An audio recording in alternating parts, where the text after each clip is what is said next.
What's going on, everybody? Evil tidings this Friday. Hope you're all doing well. And a quick shout out to all the dads doing the work, making the money, taking care of business. Cheers to you this Sunday. Cheers to you, Alan. Hope you're doing well. What's going on?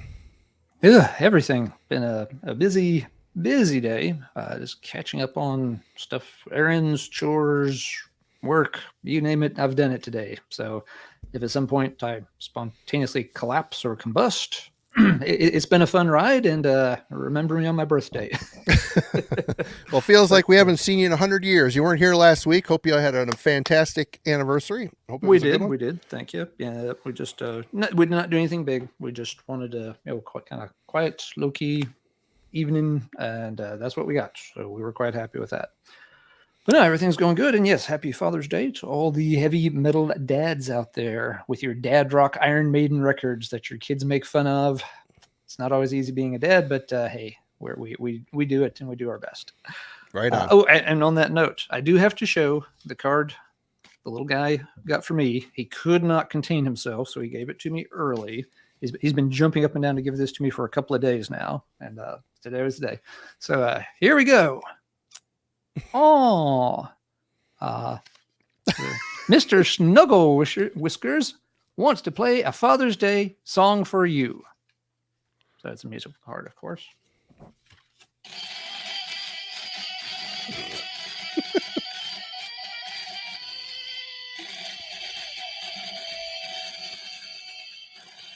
That's pretty awesome.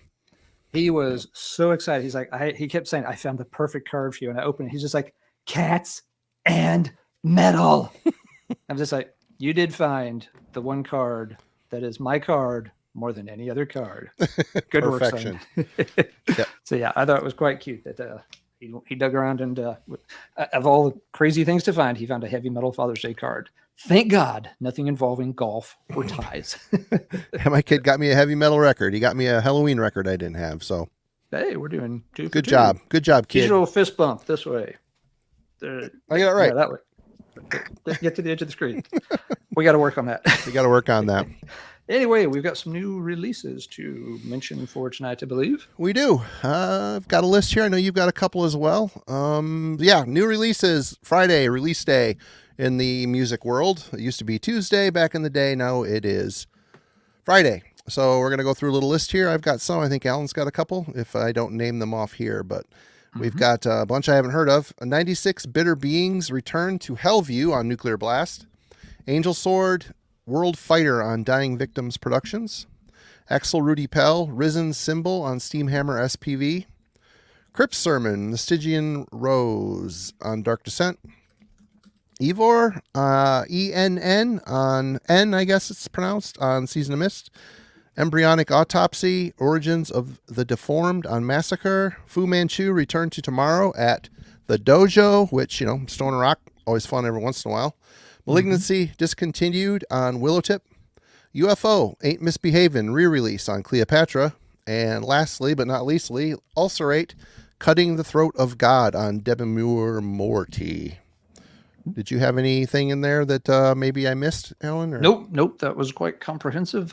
You covered all the bases I was going to cover. I checked out the Crypt Sermon for the first time today. Looked for the Ulcerate, but the local store did not have it in yet. They'll probably get it in a few days.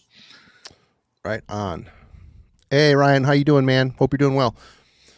Anyway, we have a guest, an awesome guest. A guest has been here two or three times. I believe this is his fourth appearance. Yes, I think you're right.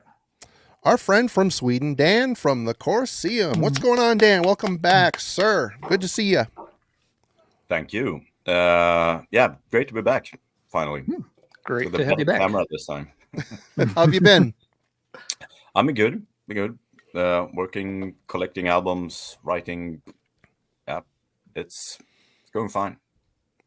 Good deal. How are things at the Corroseum? Any new features or new reviews or anything that you'd like to let folks know about? No, I mean, I'll be mostly keep adding fanzines to the fanzine archive. I haven't had that much time to write any reviews lately. There is an old project that's been going on for 2 years now, which I'm sort of promising myself to actually finish during my vacation now. this summer. So we'll see. It's going to be some very obscure shit, but no, otherwise it's going as well as ever. Good deal. Yeah. Awesome. If anybody out there has never checked out the Corroseum, links in the description. Go give it a look. It's a fantastic resource, especially if you're into the really obscure and underground metal from the 80s and 90s. And there's always something interesting. It's a huge website. Takes you a long time to dig through. So go enjoy it. I was poking around on there a few days ago and found something I had totally missed. Revisited a thread from like 6 years ago that had some new information added to it. So it's always worth a look and a poke around when you've got some time to spare for sure. Great website. Right on. And Dan has chosen the topic for tonight. And Dan, what were your thoughts on evil metal? Yeah, well, metal is evil, right? I think okay, so I'm paraphrasing my friend here, but he once told me that all great metal is black metal as heart. And so, well, the theme isn't, of course, black metal, but I think there's always been a lot of fascination with these early sort of evil, occult, satanic bands, bands that broke the mold in that way. And historically, those bands have always been, getting a lot of love from the underground and from metal fans. I mean, this whole labels that's basically made a career out of always trying to find the most evil, the most extreme stuff from the early days. We have entire genres with that main concept, like black metal, and to some extent, of course, also death metal. I was a bit curious to try to pick out, some classics from like early bands from these genres, and pick up some maybe more obscure stuff, and maybe one or two basically unknown pieces. So no, I mean, it's an interesting subject. It's a very sort of collectible subject nowadays. I mean, when people find an obscure band like this with just the tiniest bit of occult lyrics or whatever, it usually gets a lot of hype in certain circles, for better or worse. Yep. But yeah, no, it's always a cool subject for metal fans and collectors. I think it's going to be great. I would throw in there, I don't know what you guys think about this, but as an older guy, as a teenager, some of the stuff I'm going to show tonight, I found very evil and a little scary back in the day. And nowadays, as a mature man, a 16-year-old caught in a fat old guy's body, it's kind of old hat anymore. The whole evil topic, is it still as scary as it used to be? I don't know. Is there like I remember where I recognized myself about that, discovering some of these really early evil metal classics as a kid, being like 12, 13 or whatever. But if there's something like that today, if like 13-year-olds can get scared from the rock music of today, that's a good question. I don't know. I thought suicidal black metal was pretty creepy concept. Maybe I would have thought so, at least, if I was like in my young teens when stuff like that came out. I don't know. Yeah. Mm-hmm. Yeah, I'm not sure. I mean, part of it is it's hard to cultivate the mystique around anything in the internet age. One reason some of that stuff was, maybe creepy and scary to kids in the 80s was that you didn't have a lot of exposure to the band. So it was hard to find out, are these guys in Venom serious about this stuff? It's not like, they were plastered all over the internet and all over your phone and stuff, so that you quickly got the, joke, but like, oh, no, they're just kind of, having a laugh with it. You saw one or two pictures on the record, and, maybe you came across one interview, and if the band was hamming it up, convincingly in the interview, you might come away from it thinking it was, very serious. Whereas, today's kids, I don't know if it's that they're more cynical, more intelligent, or again, that it's just, they have so much access. They see behind the scenes on everything almost as soon as it comes out, which in some cases is probably a good thing. Yeah. On the other hand, I do wonder sometimes, does it take away a little bit of the fun of, childhood, that it's hard for them to just sit back and enjoy, the spooky movies or stuff because they're so busy. Like, oh, I know exactly how they did that CGI trick. So yeah, sure, that's great. I would have peed my pants when I saw that when I was your age. Yeah. Oh, you got like bands. You look at, you mentioned Venom, perfect example. And during the day, now we look back at it as a bit tongue in cheek and campy, maybe, shock rock, Satanism, and then human nature is to be more extreme as you go down the road. And you got, this is a poor example, but a band like Watain that put actual blood on themselves and start a U.S. tour and not bathe the entire time. People are going to see the fire and the blood and the, and going from that point, is Satanism even scary anymore? You've got all these racist bands that seem to be getting a foothold these days. That's the next level of scary. That's because you can actually see, evil, someone hating another person or a group of people is evil. It's evil. Yeah. Or you have, you're right, Marty. You have to push onto something more extreme. You have, the heavier end of the death metal spectrum with bands like Fluids, including samples of people being tortured and stuff. And it's just like, okay, that's a kind of evil. We're making it much more real all of a sudden. So yeah, everyone's got to one up. And I think that's something we'll probably talk about with some of the bands we show tonight. There was this one-upsmanship. Every band wanted to be faster. Every band wanted to be heavier, crazier, more extreme in some way, and that did push the satanic vibes quite a bit. Yep.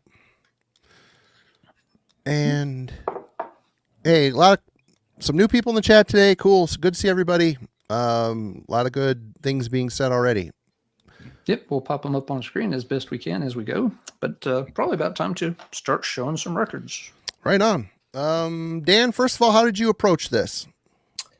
Well, I picked a lot of quite a diverse selection of albums to talk about. A few classics, which I think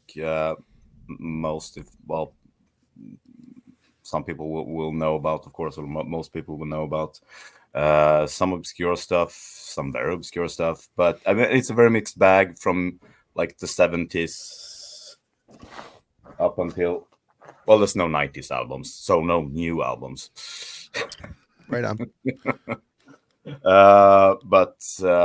No, it's some personal choices. I mean, I think there's a few albums there that doesn't even mention the word Satan or anything, but they have that sort of special vibe to it, which I think is special. So, all right, awesome subject. So, should I start with the first one? Go for it. Yeah. Right ahead. Okay. Oh, wait. We forgot one thing. Oh, yeah. Yeah, we forgot to mention that it was actually a perfect date for this stream. For two reasons. First off, it's the birthday of Mr. Kim Pedersen, King Diamond. Oh, right on. Okay. Happy evil birthday to you. How old is he? How old is he now? He's got to be in his 70s. No, actually, someone just mentioned it earlier today. I don't know his exact age. I'm sorry, someone's I'll check it real quick. We'll find out. Yeah. And the second version, it's recently we're having an anniversary of a very evil album. Today, on the day, it's been 40 years since Corroseum went into the studio, the Heaven Shore studio, and started recording the first Bathory album. Nice. Yes. So 40-year anniversary for that one. Cool. Yeah. Awesome. Wow. Yes. Let's see. So, and let's see. King Diamond was born in 1956, so he is 68 today. Okay. Wow. With a little kid. Wow. He started late. That old king. Yep.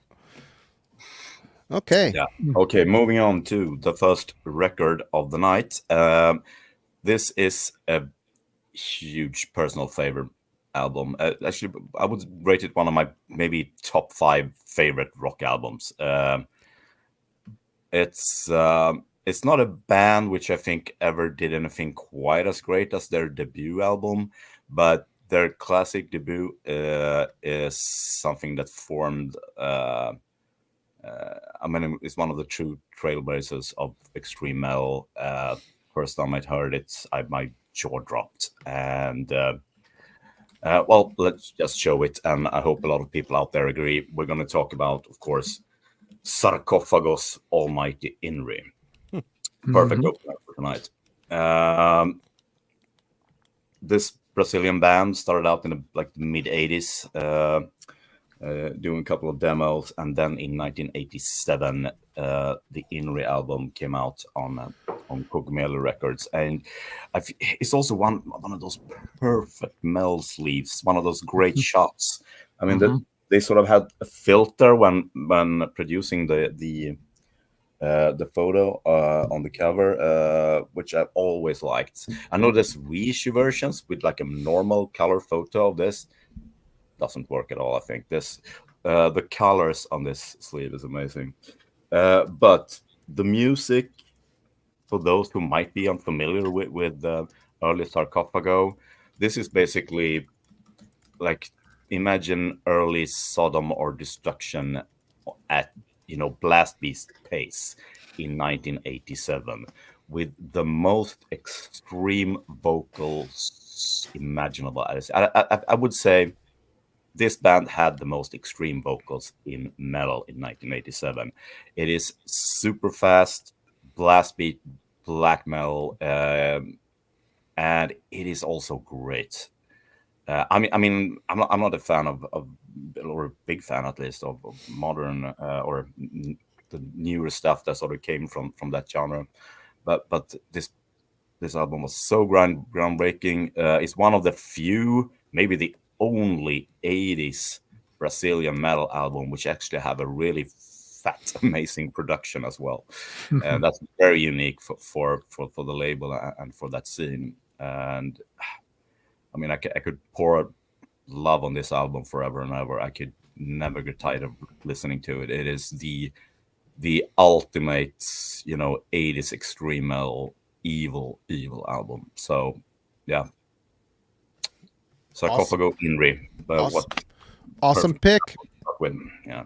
Just want to remind everybody too the amazing fact that it's after 3 a.m. where DaN is at, and it's still daylight. The land of the midnight sun. So talk about screwing up your rhythms. Yeah, the sun just went up, I think. Yep. Awesome. Alan, how did you approach this topic tonight? Yeah, well, that was a great first pick from DaN, and Awesome. You're absolutely right, Dan. That's one of those classic album covers, just the way that shot comes together and the colors and stuff. Yeah, you can't. It's hard to imagine that album with a different cover. I have my CD copy of that is like a weird skeleton on the side with dirt. Yep. It's I've weird. seen that. I've seen that version, and it's just like, I don't want that version. I got it cheap. Yeah, I'm often not picky about that kind of thing, but there are certain albums that says like, no, gotta have. There was something recently, I forget what, but yeah, I was looking. I was just like, no, I'm not getting that copy. I want the other copy with the good cover. Well, at least for starting out, I'm going to approach this a little bit chronologically, just because it's kind of how I put things together in my head this week while picking albums. So we'll, start way back with, some 70s stuff. And, there was a lot of bands that, kind of, started fooling around with occult themes and vibes and hard and heavy music during the 70s. The best known of these, of course, and where it really crosses into metal is this with, the first Black Sabbath album. The funny thing with this, and we were talking about it backstage before the show, is that if you actually stop and read through Black Sabbath lyrics, there's not a lot of them that are really that evil. If anything, a lot of them are saying more like, Satan is scary, you should run away from him and don't mess with that. Mm-hmm. But public perception of being what it is got it ass backwards as usual. And thought it was just, they heard, want, want. Lucifer, oh my God, it's evil. They're the devil's spawn. So it's like, did you stop? And no, you didn't. You just didn't. So yeah, Black Sabbath kind of got painted into that corner almost against their will. But the music, of course, was very heavy and gloomy. It had a darkness to it that kind of stoked people's impression of it. Even if they did listen to a little bit of it, they were going to come away with that kind of chilled, depressed sense. Like, yeah, this is not normal music. There's something wrong with this. It's obviously something dark and evil. And a lot of it was music changing at that time, as pop culture had changed at that time. As you move into the 70s, the Summer of Love had failed to bring joy and happiness eternal to the world. Sad. You had Altamont happen in late 69. You had Hendrix, Joplin, and Jim Morrison all die within about a 9-month period from mid-1970 to early 1971. Everything about that earlier wave of sort of happier, psychedelic, more peace, love type music got wiped out as everybody faced the grim reality that hippies didn't save the world, and the United States is going to be involved in Vietnam for several more years, and the Cold War's not going away. And the music started to reflect that more and more. And as such, yeah, you started to see, some of these, what we would now consider early heavy metal or proto heavy metal bands really start to lean into the occult side of things. The peace and beatnik music movements had fiddled around with, some mysticism and, things like that. But here's where it took a darker turn into more the occult forces and, the sort of rise in popularity of things like, Aleister Crowley's work from back in the day and such. So, yeah, Black Sabbath in a lot of ways reflected the mood of the times as you changed from the 60s to the 70s. And again, yeah, the music, you also have Ozzy's crazy vocals. You have, this very heavy leaden guitar sound. It was something very different. And even if the lyrics weren't really that satanic or anything, it definitely kind of got pigeonholed that way and started to define a new direction for music to go into. So that one obviously needed to be mentioned. Pretty obvious, but yeah, even if it wasn't evil, it paved the way for a whole lot of stuff that legitimately was. So with that, Marty, what have you got for your first pick? Yeah, for this topic, all week thinking, piece of cake. Dan picked a easy one, knocked this out of the park, no problem. Until I sat down and started digging, I'm like, I just didn't want to pull a bunch, although I do have a lot of common things here tonight. I tried to focus on stuff that not only may have had, satanic lyrics, but also gave me the feel, the chills, the atmosphere of it. So some of it might be a little more in that line and probably not 100% serious, but some of this from my, my teenager brain took it as serious. But glad Dan mentioned King Diamond, because these two albums here are the king of evil music for me. Really. I mean, just looking at the photo on the back, King coming out of the church, the upside down crosses on the church, and that badass picture right there. I mean, just little things like this. There was such an attention to detail here. And granted, the lyrics are, emulating the shock and awe and visualizations of LaVeyan Satanism. But King Diamond's trademark falsetto vocal style, kind of unheard of in metal. I mean, it's, falsetto vocals, it's happened across all forms of music. But in this context, with that guitar duo, you got Hank Sherman, Michael Denner, the way that they wrote riffs, how they linked up, and there was just, some of the riffs sound like demons laughing to me. It happens on numerous occasions. And then you put those trademark falsetto vocals over the top. It's scary, to a teenage guy that's hearing this stuff for the first time and, coming out of the Kiss and Dio and Ozzy world. I mean, it's kind of a revelation to hear. In fact, I didn't like it at first. I think a lot of people go through that. Do I like King Diamond's vocals? But when it clicks, especially the songs on this album, like The Oath, that prayer at the beginning of The Oath, Desecrationist, Night of the Unborn. What a creepy ass that falsetto harmony he sings on. It's with all that reverb. It sounds like it's coming from another dimension. It's just creepier than shit. And this band during this era did it better than anyone else. There's nothing else in these stacks that capture the authenticity of evil that these two albums do.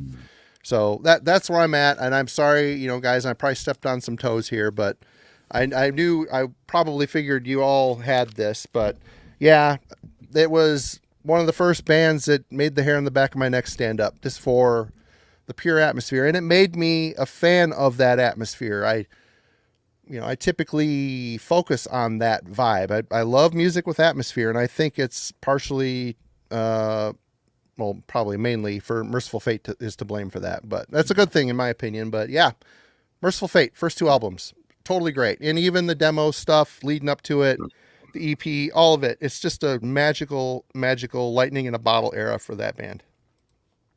Even the first King Diamond, Fatal Portrait, that one rings up there too with me with the right vibe. Yeah. If all their songs were about fluffy pink bunnies, but you still left that one intro alone where they're just like, stay away, white magician, lovers. They would still be one of the creepiest bands ever. Yeah. You can forget every other song can be, a cover of, Are You Going to San Francisco? And it will still creep you out. What a great intro to that. Oh, so good. Yeah. Classic. Yep. Don't Break the Oath remains to this day my number one favorite metal album. And I mean, the memories of hearing that for the first time, I think it was my cousin who had borrowed it from some friend, and we played it. And I had sort of heard about the band because I thought they had sort of featured in a Swedish sort of pop and rock magazine, OK. So I heard about them being this extreme Satanist underground band, but this was probably must have been in 85 or something. I was 13 and listening to that and having sort of a semi-Christian upbringing. It was scary. It was exactly that feeling that we were talking about earlier, that this is for something forbidden and foreboding. Yep. First time hearing Merciful Fate, that's a special memory. I did not grow up in a religious house, but still I was watching TV, and it was, the Satanic Panic and all the evangelical Christian stuff was on the news. It was on, TV, and it, heavy metal and all that stuff. It was in the public eye as being scary and evil. And this and a few other bands I'm going to show tonight definitely played into that fear. And you had the visual aspect and then the sonic aspect to it. It seemed real. It just seemed real, even though I knew it wasn't, but felt that it wasn't. But anyway, Merciful Fate. Dan, where are you at next? Next, well, I'm gonna go a little bit more underground or old cult classic. I think this one might be familiar to some people. This is not a satanic album. I don't think the word Satan is featured in the lyric sheets. Actually, this one goes more back to Egypt, and which sort of narrows down a path to which sort of album this could be. Well, it's not Power Slave, and it's not The Last in Line. So if we're talking 80s albums, it's actually an older one. For those people who like to make guesses beforehand, there's pretty much only one left, and it's one of my all-time favorites, the Finnish band Sarcophagus, which this is actually their second album. They released 2 full-lengths in 1980. Amazing cover sleeves, both of them, and also an earlier single from 79, and eventually a third one in 82 under a different name, Motorlinnet, or Kimi Kusiniemi Band. But we're going to talk about their masterpiece, Envoy of Death, the second album they made in 1980. First of all, this is a totally bloody evil sleeve. It's a cool cover. Yeah, it is one of my favorites. in that genre. And I remember so well the first time I saw this sleeve. I was at a record fair. This Finnish dealer had it, and this must have been, I think, late 90s. And it was sort of around the time when I had started to look for more obscure old underground metal, and I saw that sleeve, and I know I had been burnt a few times, so I was figuring, no, this is probably not as cool as it looks. This is going to be some sort of, jazz fusion with or whatever, some weird new wave stuff, and I'm going to be it just looks too good. So I bailed on it, and then someone told me, no, that's a metal album, it's really good, you should check it out. And I eventually 1 or 2 years later picked up an early CD edition of it, and I was blown away, because for those who haven't heard Finland's greatest sons, Sarcophagus, they were very early with doing dark and doomy metal. I eventually came around to write a proper review of this album on the Corroseum website only maybe 2 years ago, something like that. And it's to this day, it's actually, if we're gonna toot my horn a little, I think it's one of those reviews which I'm sort of shamelessly proud of. I thought it turned out really great. So it happens. You write something every once in a while, it's like, yay. Yeah. The music of Sarcophagus is primitive metal, 1980 from Finland, with really doomy riffs, dark themes of life and death. It's sort of hard to describe. I can only think of maybe a band like Angel Witch, who did something similar from the same year in question. But this is it's a bit more grimy. And the thing that stands out on this particular album is the final song called Black Contract, which is sort of like a 10-15 minutes epic song, which this is a theme album, and this long epic song actually closes it up very well. It's a very doomy song, which is sort of like some spoken characters and stuff, and half the song it goes into total krautrock hell. It's like, it sounds like, experimental satanic prog black. It's so beautifully weird. But I mean, everything up until then has at least been prime cut early heavy metal, and then this wonderfully weird long and epic and doomy song closes it up. But it's a very special album. It's hard to describe. It's one of those, anyone the least bit curious about the origins of early new wave of heavy metal and the darker bands from that era, and the more evil bands, or evil feeling bands from that era, should not miss out on Sarcophagus. Yes. Awesome. Never heard of it. Cool ass cover. Yeah, great pick, Dan. And you're right. They're a hard band to describe. They have such a weird sound, and especially for that day and age that they came out of. It's like, this band just doesn't fit in 1980 somehow. But yeah, haven't thought of that one in a long time. Awesome. All right, Alan. All right. Mention a few things in general. Folks have mentioned, following up on my Black Sabbath pick, that, there were a lot of bands in the 70s that, did take a little more serious occult angle on things. Black Widow, which somehow people always managed to confuse with Black Sabbath, which is like, come on, that's, because they both begin with black. Are you that easily confused? We can do better than this, people.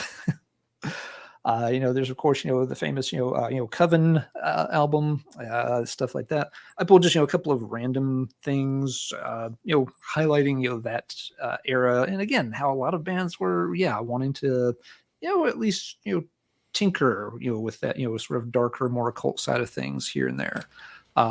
You had, Lucifer's Friend.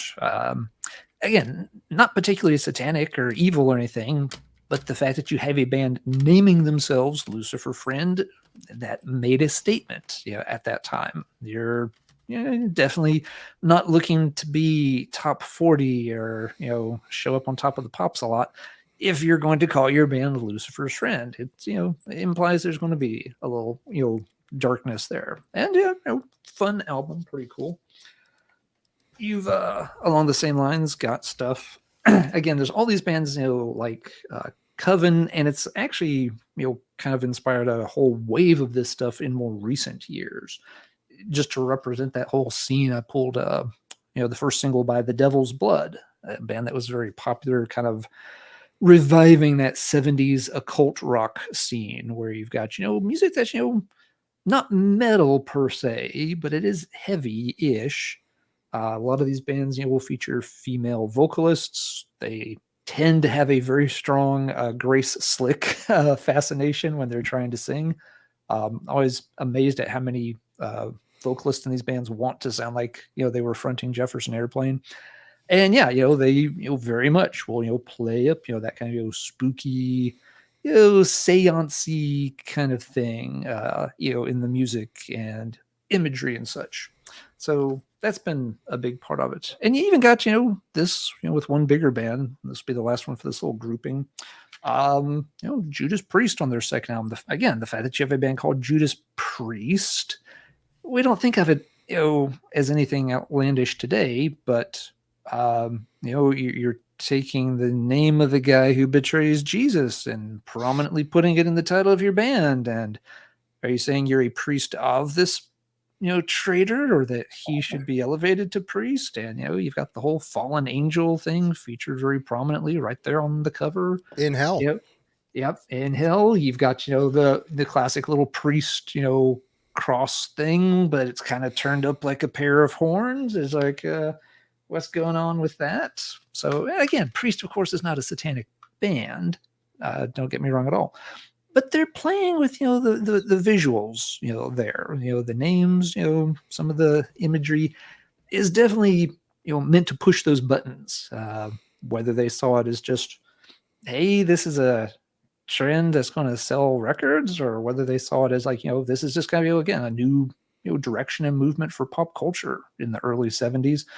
There were a lot of bands that did start to incorporate that kind of stuff. So thought I'd throw out a few examples of those before I get into something a little more seriously dark, but that'll come next time around. For now, it's time to pass over to Marty. Well, seriously dark this is not, but again, at the time I was in my teens in high school and got my first Venom record. I actually got the tape first from a pawn shop for $1 and ended up getting this. Look at that, $1.99 when people wanted to throw their records in the trash. Anyway, Venom's black metal. This album, it's my favorite of the early Venom stuff. It just is. It's probably because it was the first one I heard, and I even like Teacher's Pet. I always thought that was it's a fun, stupid song, but I like it. But most of it is, tongue in cheek, shock, rock, Satanism. Favorite song on here, Sacrifice, 100%. That is my favorite song on here. I also really like Raise the Dead and the Buried Alive, Raise the Dead combo in there. But, I don't know. You got the imagery. Oh, of course, Mantis on that sick ass 80s bike. But, Kronos definitely leaning into the Satanist image for sure. But really, if you're of our age, I think a lot of people now, I don't know if are the younger kids getting into Venom like we did, maybe. I don't know. It seems like they're one of those, they're a band. They're two bands now, essentially. They split apart. There's Venom and then there's Venom Incorporated or Venom Inc. Both of them, I think I like Venom Inc. maybe a little better, but, Kronos' voice still sounds great. But Demolition Man, he also rules. He's a super nice guy too. But I think their heyday is definitely behind them. They put out a bunch of records, Kronos has, and some are okay. They're just okay, and I don't really know that that's really pulling in a lot of people these days, but the first 3 records for sure, and maybe you want to lump the 4th one in there, Possessed. That's when things started to slip a little bit, production-wise, quality-wise. There's still some sick songs on that album, but it's not the first 3. But I don't know. What do you guys think on Venom? Do the youngins, do they get it? It's a harder band to get into than, let's say, Merciful Fate, I think. Yeah. I think they were very much a product of their time, and very scary band. Stuff you didn't even dare to listen to in the stores when we were like maybe starting listening to rock or metal in like when you were like 10, 11, 12 or whatever. Venom was genuinely scary, and the bigger guys at school who listened to Venom and had Venom shirts were the scariest guy at school. So that those kind of memories. But yeah, it's a really cool band. But I can see why they're not probably the first band that kids picking up today, getting into old metal. Yeah, Venom has a couple of issues when it comes to that, and a fantastic band. I love their very early stuff, but that is part of the problem. They kind of burned out early on. You have the first 2 albums are undeniable. Most people will dig the 3rd one too, but even the 3rd one, you see them already trying to do different things to some extent. They're like, oh, let's do the 20-minute concept song. It's hard to keep hailing Satan nonstop while banging your head for 20 minutes. It just doesn't quite fit the overall image there.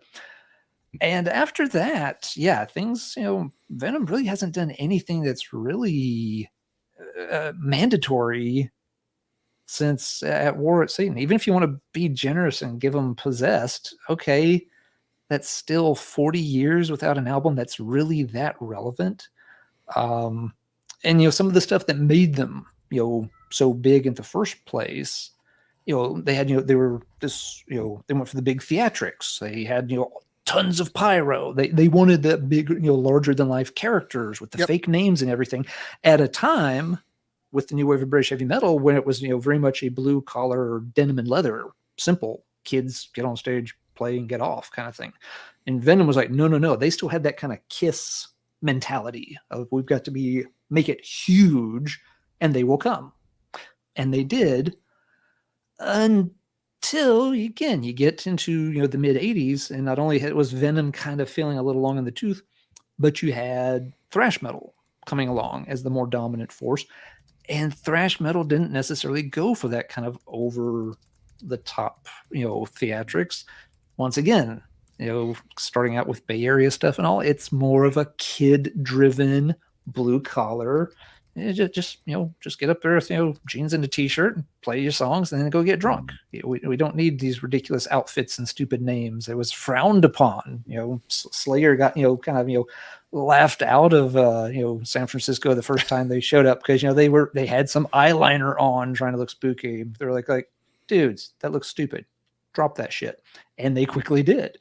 So Venom was they didn't have the right image anymore to keep really drawing in fans even by the mid and late 80s. And the music quality suffered. Of course there's always been personality conflicts too. So yeah, for me, they're one of those bands, that, they have this, short, brief period of brilliance. And then they've got a bunch of other stuff that, if you like it, that's cool. It's not the worst stuff ever, but if you never hear any of it, you're not missing any, unknown classics. If you never hear a Venom record made after 1985. So I think it does. I think that makes it a little hard for a newer fan to get into them too. It's like, what should I listen to? These 2 albums. Okay. What should I listen to next? 3rd album. Okay. What next? Yeah, you're pretty much done. Oh, okay. Well, in spite of their flaws, and believe me, they had flaws. You watch live videos, their drummer, Abaddon, is the sloppiest, worst drummer ever. And how any band can be held together playing along with that, somehow it worked because they were used to playing that way. Then it just became their style. But in spite of their flaws, they wrote cool songs on occasion. They had Nightmare. That's one of my favorites. Witching Hour, Sacrifice. I mean, there's a long list of awesome Venom songs. But they took Metallica out on the road and the writing was on the wall. They should have took notes Instead, what happened? They had internal conflicts and they went in a glammier direction. People are mentioning Calm Before the Storm in the chat. It's kind of the Cronus project, and it's got a glammy sheen to it. I like some of the stuff on that record, but they went the wrong way, and they're so clunky and bizarre. There's no way they were going to fit into that realm. That just wasn't in the cards, But anyway, I mean, I think they're an important band in metal. Oh, yeah. And I think they're just in this modern, if you're a new guy getting into metal right now, probably Venom isn't at the top of your checkout list. It's kind of sad how it kind of panned out that way, even though there's 2 iterations of the band swimming around the world at one time. But, early Venom should be something you work your way back to, though. I mean, agreed. Its impact on everything that came after is seismic enough that, if you're generating one of those lists of 25 albums every serious metalhead should be familiar with, you got to consider putting one of those 2 Venom albums on that list just for the sheer impact it had on the entire metal culture all the way up to today. I mean, how many bands today how many of these blackened thrash bands are really just drawing off the first 2 Venom albums and just making the vocals more raspy and playing better? Some of them, Yeah. some of them maybe not. But I mean, that's part of the charm of that music. It doesn't have to be played perfectly. It almost sounds more evil to play it poorly. Yeah. I know there's an alternate universe out there where Venom, after their second album, turned in a more evil speed metal way. They sort of imagine them going more into the early Teutonic thrash way or something like that. Not becoming Metallica, not becoming Slayer, but sort of pertaining the speed, getting a little bit tighter, keep doing stuff, many of their copy bands started doing better than them. Yeah. I mean, somewhere out there, alternate universe, that they had a much better career than they did. I mean, they still had their legacy, but they could have continued in a different direction, I think. Well, if they would, go ahead. I'm sorry. No, yes, I just remember one final Venom moment when we were mentioning At War with Satan. Back in the 90s, I used to do me and some friends did some local radio shows, like rock shows. And we had this, spot on local radio, between the special, immigrants radio and some other sort of interest group. And we had a set spot for 1 hour, but we had 15 minutes before that, which was supposed to be, there wasn't a design spot for it, and we weren't really allowed to broadcast during these 5 minutes, these 15 minutes. And we were thinking, well, we asked, does a jingle count as a broadcast? Because we didn't want to start our show with just 15 minutes of silence, or we wanted people to tune in beforehand. So they said, yeah, you can do the jingle a minute before. And okay, a jingle, we need a jingle song, 15 minutes. And yes, Venom, At War with Satan. So every week we had a 15-minute jingle to our 1 hour show, which was Venom's At War with Satan. Yeah. Just every week you could go to Västerås and listen to the whole song for a few months that we did this record show. We kept playing that At War with Satan as the jingle. That's awesome. Yeah, very funny. Well, that alternate universe, if Venom went heavier, I mean, they would have had to change their name to Sodom, because if you look at that early Sodom stuff, kind of the same demographic. You got a drummer that's just barely hanging on. I mean, Chris Witchhunter, I liked his playing. I always liked his drum production. I liked how he threw fills into the middle of a verse instead of at the end of a phrase. Little shit like that I liked, but there's, a sloppiness to it, and that early trio vibe had, a lot of Venom in it. So if Venom would have went heavier, maybe they would have sounded like Sodom. Anyway. Yeah, might have. All right, Dan. Okay, let's go to some cults, cult classics. This is a Swedish one, and we had, of course, we sort of, well, I've skipped Bathory so far. I'm gonna go somewhere in between Bathory and the early Swedish death metal scene, because I mean Sweden is, what are we known for? Europe and death metal. But our 80s metal scene wasn't that exciting. I mean, no, it was great, but it was sort of destroyed by a lot of commercial crap that came out in the latter half of the 80s, and that's why eventually the Swedish death metal scene sort of exploded in a more extreme way than, or the death metal scene exploded in a more extreme way than other countries. So early Swedish death metal and the demo scene that came out there, I would say it sort of started like in like 89 or something like that, with Entomb, Dismember, Unleashed, the Stockholm death metal scene. Mm-hmm. We had a handful of bands which were sort of caught in between Bathory from mid 80s and the late 80s, early 90s death metal scene. You could sort of make a circle around 3 bands which were sort of ahead of their time, after their time compared to, well, Bathory only, basically, but sort of ahead of their time. And I would say that those bands would be Morbid, famously with Peladon vocals. And we had Mephisto, another Stockholm band. And the third band, I would say, what's that? Oh, yeah, cool. Yeah. Yep. That's one of them. And the third band would be Obscurity. Oh, yeah. From south of Sweden. Demo-only band. They released 2 demos back in the days. In 86, they released the Ovations to Death demo. And I think it's like 87, the Damnation's Pride demo. And this is my favorite of like, bar Bathory, of course, but of old Swedish sort of proto-death, black metal bands, or old demos.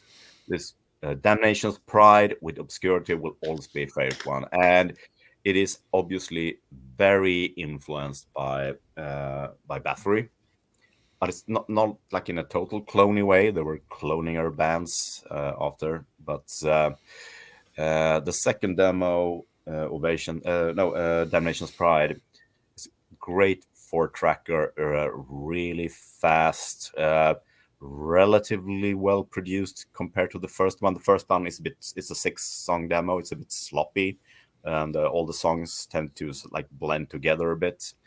Very much a debut demo. Damnation's Pride, still one of those true that it lives up to its cult reputation, I think. So a really cool band, and if you like, stuff like Bathory, early, like really early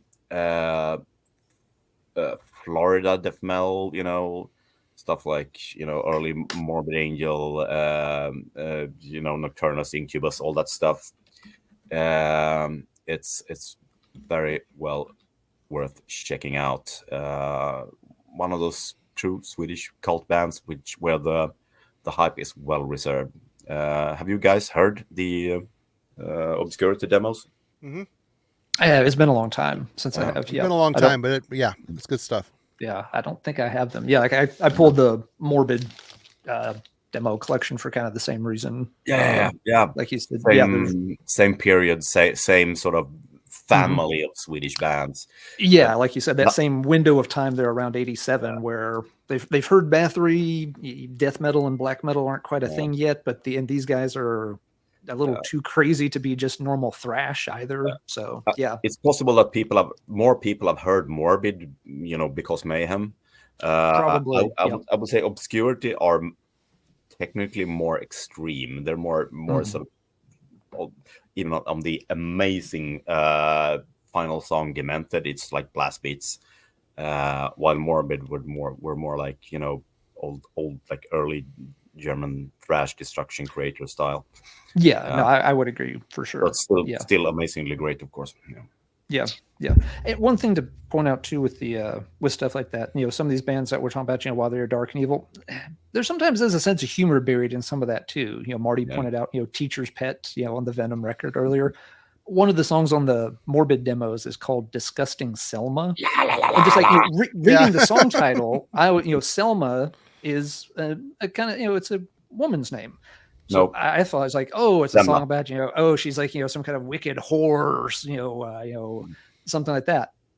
It's apparently also the name of a sandwich spread or something. It's a pastry. Pastry, okay. Yeah. It's like bread, and then you have like cream and bread again. It's like and it's there's a filling, and I'm too tired to remember what it's called in English, but it's semla. Yeah. When I realized the song was about them, just like, I think these guys just lost a couple of sixes off their Luciferian satanic scorecard. But it is worth remembering some of these bands. Again, they're young kids, and while they're trying to set them free from extreme and evil, sometimes they're also just being goofy kids. All right, Alan. All right, so another one kind of working roughly along the timeline here. I'm sure I'll fall off of it sooner or later, but you get like into late 70s and early 80s. You had another very underground act at the time start doing some very crazy over the top stuff in Italy, of all places, and they were mentioned in the chat earlier. Death SS didn't have a lot of recorded output at the time, but they did get this one EP out, Evil Metal. So right there, I win. I'm done. You'll have fun with that. But Death SS was they were playing up a lot of the, again, sort of horror theme tropes and making it very theatrical, where each band member would do like costume, makeup, for classic horror monsters, Dracula, Wolfman, Mummy, that kind of, quote unquote evil, not, going for, they weren't dressing up, painting giant upside down crosses on their heads and trying to look like, some kind of cannibal zombie or anything. But, that art, that name, that logo, that picture sleeve, if you were interested in the evil stuff, this would absolutely get your attention. Their music was always kind of hard to describe too. It's it owes a little something to Alice Cooper theatricality. It's just crazy, weird, heavy, very underground. Italy, like South America, apparently didn't have a lot of outstanding production facilities available to them right off the bat as bands were trying to get heavy. But there's something very kind of, see, I was going to say charming, but saying that about something that we're trying to sell as evil feels kind of wrong. It's like painting a little pentagram on My Little Pony and passing it off as the evil pony. I need another word. There's something that's very, mysterious and cool. There we go to that. About, the atmosphere they could generate, even, in kind of, lo-fi settings. Yeah, and this band, of course, went through a lot of permutations later on, different lineups, very different styles of music. But some of that, very early stuff, they did, had this, just, very crazy, screechy underground rawness to it that, again, influenced a ton of bands, especially within Italy. You had so many other bands trace their, roots and their sound, back to Death SS from the Italian metal scene. So a cool evil one. Public service announcement. If you track a copy of this down and you get it and you put it on your turntable, be advised, the printing plant kind of fucked up one of the sides. It sounds kind of weird. It will sound like something's not playing quite right. That's just how it got pressed. There's nothing wrong with your copy. That didn't happen to, pretty much every copy. Maybe there's some copies out there that play better than others. I forget. Dan, you might know. But Yeah. it definitely threw me for a loop when I got this and put it on. I literally started contacting some people. It was just like, does your copy of Death SS sound weird? And they're like, yeah, it happens to everybody. I'm like, yeah, it's the B side. The A sides usually sounds okay. yeah, the A side's okay. Supposedly there are a few copies that sound good. I can't confirm it 100%, but the rumor is there are a few copies that sound okay.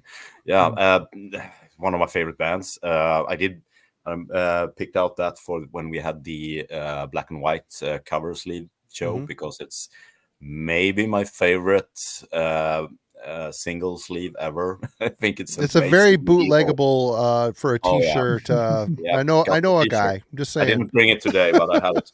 All right on. No, it's such an amazingly cool band, and they were. I mean, listening to the very earliest demos and stuff, it is very primitive, very straightforward. Or I mean, it's doomy stuff.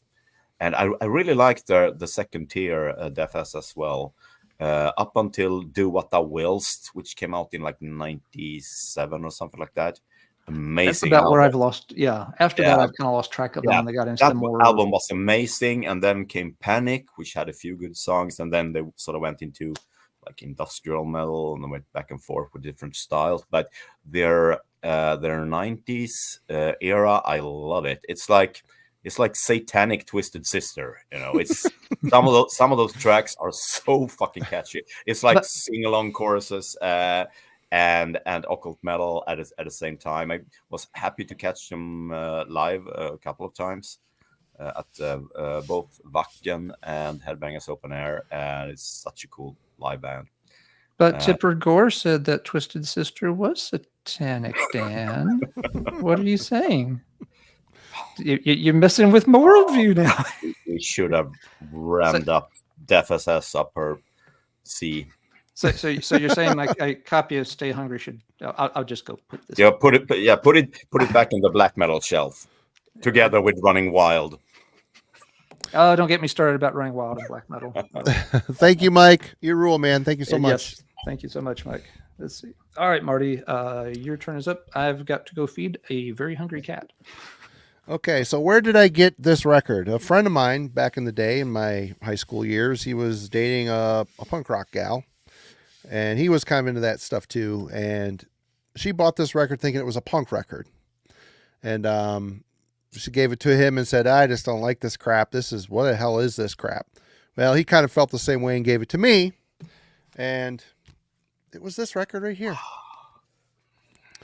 Bathory the Return. So it's kind of creased up here and there. It's been loved. The seam's coming apart in a couple places, but original pressing here for the US. It's a combat version. But man, it took me a long time to get my head wrapped around this.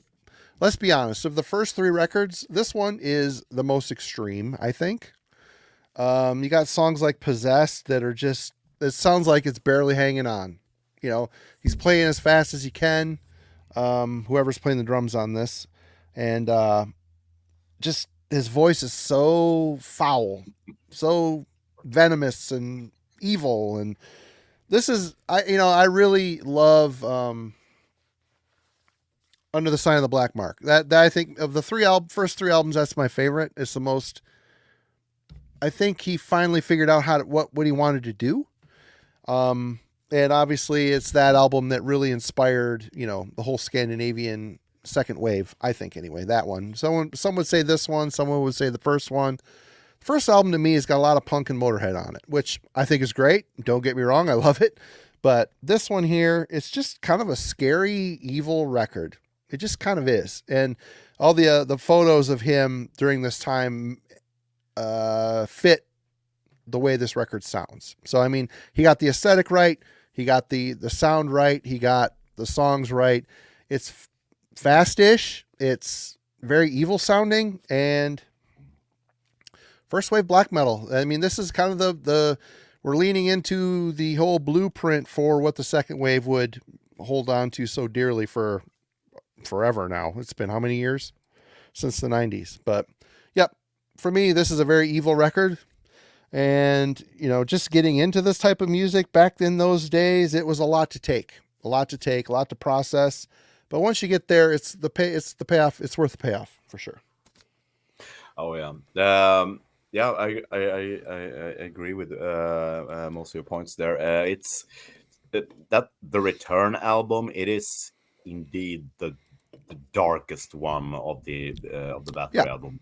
Oh, for Definitely. sure. Also, I think the hardest one to get into. Yep. And I think the first time I ever heard Bathory was borrowing a friend's copy of this classic compilation album Speed Kills. I think it was Speed Kills 2. Oh, yep. Which features the song Possessed. Oh yeah. Fucking hated it. Yep. Possessed. Yeah, like a 13, 14-year-old kid or whatever who was just started listening to like Halloween and Metallica. That's a great comp though, by the way. That's a classic comp. I had it too. Love it. With Bathory, it was so weird and outlandish. And I think eventually, hearing some stuff from, I think it was like Blood, Fire, Death played on Swedish radio and blew me away. And then eventually I got into that. Funny thing is, I listened to the whole album for the first time in ages today because we had someone organized a celebratory picnic for the recording of, the first debut album. Nice. Earlier today. And we were playing all the albums back to back, and I realized, man, I haven't played the Return for like years, and it was so cool to hear it again. But yeah, it is the trickiest one to get into, but it is also the one that fits tonight's topic the best. Yep, I thought so as well. Cool choice. All right, Dan, what you got? Oh, right, it's me. Oh, wait. I had. Yeah, let's continue with some classic black heavy metal. Evil bands. There are a few, and this one was pretty much a must inclusion for a stream like this, which are totally evil metal. We've talked about Venom. We talked about Bathory, we've talked about, Sarcophago, Death SS. One band also starting out in the 80s, like mid 80s, released a couple of singles, didn't make their first full length until 1990. And they released it, the band were from sort of like the wrong hemisphere to really spread out in the world. It took them probably a decade to slowly but surely get into the minds of Western metal fans, but they have one of the most diehard fan clubs today, because I'm talking about, of course, Japan's Sabbath. Of course, we have to talk about Sabbath on a stream like this. This band has such a diehard fan club, and I think the first time I heard Sabbath was some friends sending me a tape of some of their early demos and the singles and some stuff from the Bloody Countess demo, and it's very primitive. It's sort of like in the early Death SS way, but more Venom. I would imagine that most people who are the least bit into like old evil metal should be aware of Sabbath and know what they sound like. For those who don't, the Sabbath were Japan's Venom, basically. Imagine Venom, but actually being a bit better than Venom, a bit more tight. Actually continuing to doing great studio album after great studio album through the years. That is the best description of Japanese Sabbath, and also having I would say an exotic streak in their songwriting. They're not total Venom clones. We'll get to the Venom clones later, believe me, but not total Venom clones. really cool, inventive riffing, amazing song titles, and totally ultra satanic lyrics. I mean, I don't know how many studio albums they have done up until now. It should be a dozen or so. And the amazing thing about Sabbath is they have no dips. I would argue that one of the reasons that this band is so loved is that they never really did any bad studio albums. They did more than 100 live bootleg albums on various labels, or mostly Heavy Metal Superstar, but and their their discography is one of the most infamously gnarly ones. Just go out on find the Discogs page on Sabbath, and you'll see what I mean. Oh yeah. But no, this is a really. I think it's one of those bands that's almost suffered because of their cult status, because it's like I think a lot of people goes around thinking, oh, they're just cult and cool, and yeah, they look funny with a lederhosen and whatever, but they're great songwriters, really great music. They indeed were the band that Venom could have been in a different time continuum, and I've sort of rediscovered them. I mean, it was like heard them like 25 years ago for the first time, and the last couple of years I sort of rediscovered them, and I've been buying up most of the studio albums, going to see them live in 2 weeks from now in Stockholm for the first time in 20 years. It's going to be great. So yeah, what do you guys think of Japan's Greatest Sons? I have not heard a single note. Oh, Really? I have not. Yeah, I've not heard a ton. I've heard a little here, a little there. Like I'll end up with a single thrown into a trade or stuff on a tape. Yeah. So I've always liked them. Their discography is kind of daunting to try to sort through, so I've never really dived deep into them. I've got a Barbados split with some band. Is there a member of Barbados in Sabbath or no? Maybe. It's complicated. No. But actually, the debut album is a great starter album. It's a better starter than trying to, maybe the early singles are the best stuff they ever did, like both times. No, the debut album and Venom, which I showed, is a great starter. I'll check it out. It's long overdue. Yes, you should. It is a truly great album, great riffing, really unique sounding, even for being Venom influenced. All right, Alan. All right, well, I'm going to do a real obvious one, because sometimes you got to do the obvious ones. We've made a few references to Teutonic, blackened thrash metal, and I'm sure we're going to get into those in a little more detail sooner or later.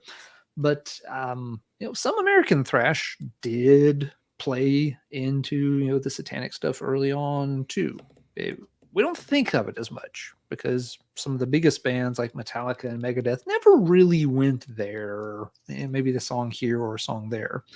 But of course, there's always one or two exceptions, and the big one for America was of course Slayer.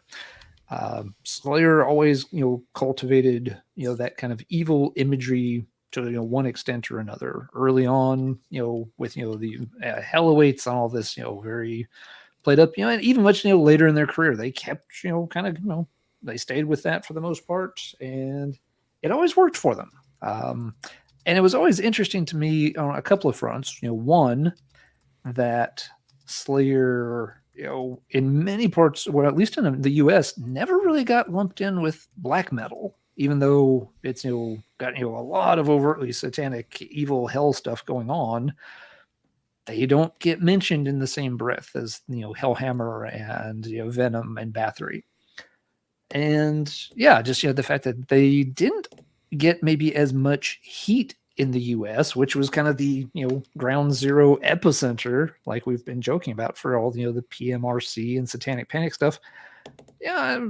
Slayer was always in the mix, but again, people were worried about people were freaking out over this, and people were losing their shit over this. Well, there was a chick on Iraq. At the devil. Yeah, you were having congressional hearings over this stuff, and Dee Snider. I put the Twisted Sister back because Dan told me to, but at the same time, you had this kind of stuff. Why wasn't this their public enemy number one? They were so fixated on these things that Slayer's over here raining in blood, and they just kind of didn't fully notice, which just has always, surprised me. But yeah, Slayer, the most evil of the big thrash bands from the U.S., and that image always served them well. And again, at the time, you feel like, oh my gosh, these guys are all into it and they're crazy and psycho killers and stuff. Back then, you didn't have, the internet to instantly tell you that, Tom Arai is, Catholic dude. He's devout. People thought, they were, Angel of Death came out. People thought, they were seriously Nazis. It's like, the song's not extolling or, saying anything positive about Nazis. No, people just, again, kind of misinterpret stuff sometimes. But yeah, obviously early Slayers, low-hanging fruit for this topic, but it needed to be brought up, just as, America's, satanic entry into the thrash metal scene is indeed a pretty good one. Tony, thank you for the super chat. Appreciate you, man. Thank you so much. Appreciate it, Tony. And the giant cat is not allowed in the record room, but if he annoys me enough, maybe he'll make a cameo later on. We'll see if he'll either zonk out because he's now fed, or he'll come back and stare at me with giant kitten eyes through the door. And maybe he'll make an appearance tonight. We'll see. Right on. Yeah, it's funny. Someone in the chat mentioned that the cover of Hello Waits looks like a comic book. The cover is taken from a comic book, actually. Really? Yeah, I think it's from. I have almost the complete set of all the old issues of the magazine Heavy Metal. The old comic Heavy Metal. Yeah. From the 70s and 80s, and it is one of the series from that magazine, originally a French magazine, but yeah, so it's funny that someone mentioned that. No, but Slayer, of course, we had to have an album by that band, and which was the evilest? That's the word, the evilest Slayer recording. I would vote for Haunting the Chapel EP. I would agree. That's some of their best really songs good. too. Chemical Warfare. Oh my God. Yeah, it's. I'm not gonna fight anyone who picks Haunting the Chapel. That's for sure. Yeah. I remember I was at a Slayer gig at the Roskilde Festival in the mid-90s. They played all 3 tracks from the Haunting the Chapel EP. That was so cool. Yeah. Nice. Yeah. Well, all right. Well, I picked this one. This is probably, it depends on the day. This is either my favorite or Rain and Blood's either my favorite, but that one. I love the new wave of British heavy metal vibe in some of these songs. They never sounded like this again, which is kind of a bummer. Another album like this would have been great. Some of the best riffs ever. Antichrist, Well, Evil Has No Boundaries. What a great opener. Die by the Sword, Fight Till Death. There is not a crap song on here. Banger after banger. Evil as hell. But I'm going to follow up with my Sabbath pick for the night. History of a Time to Come.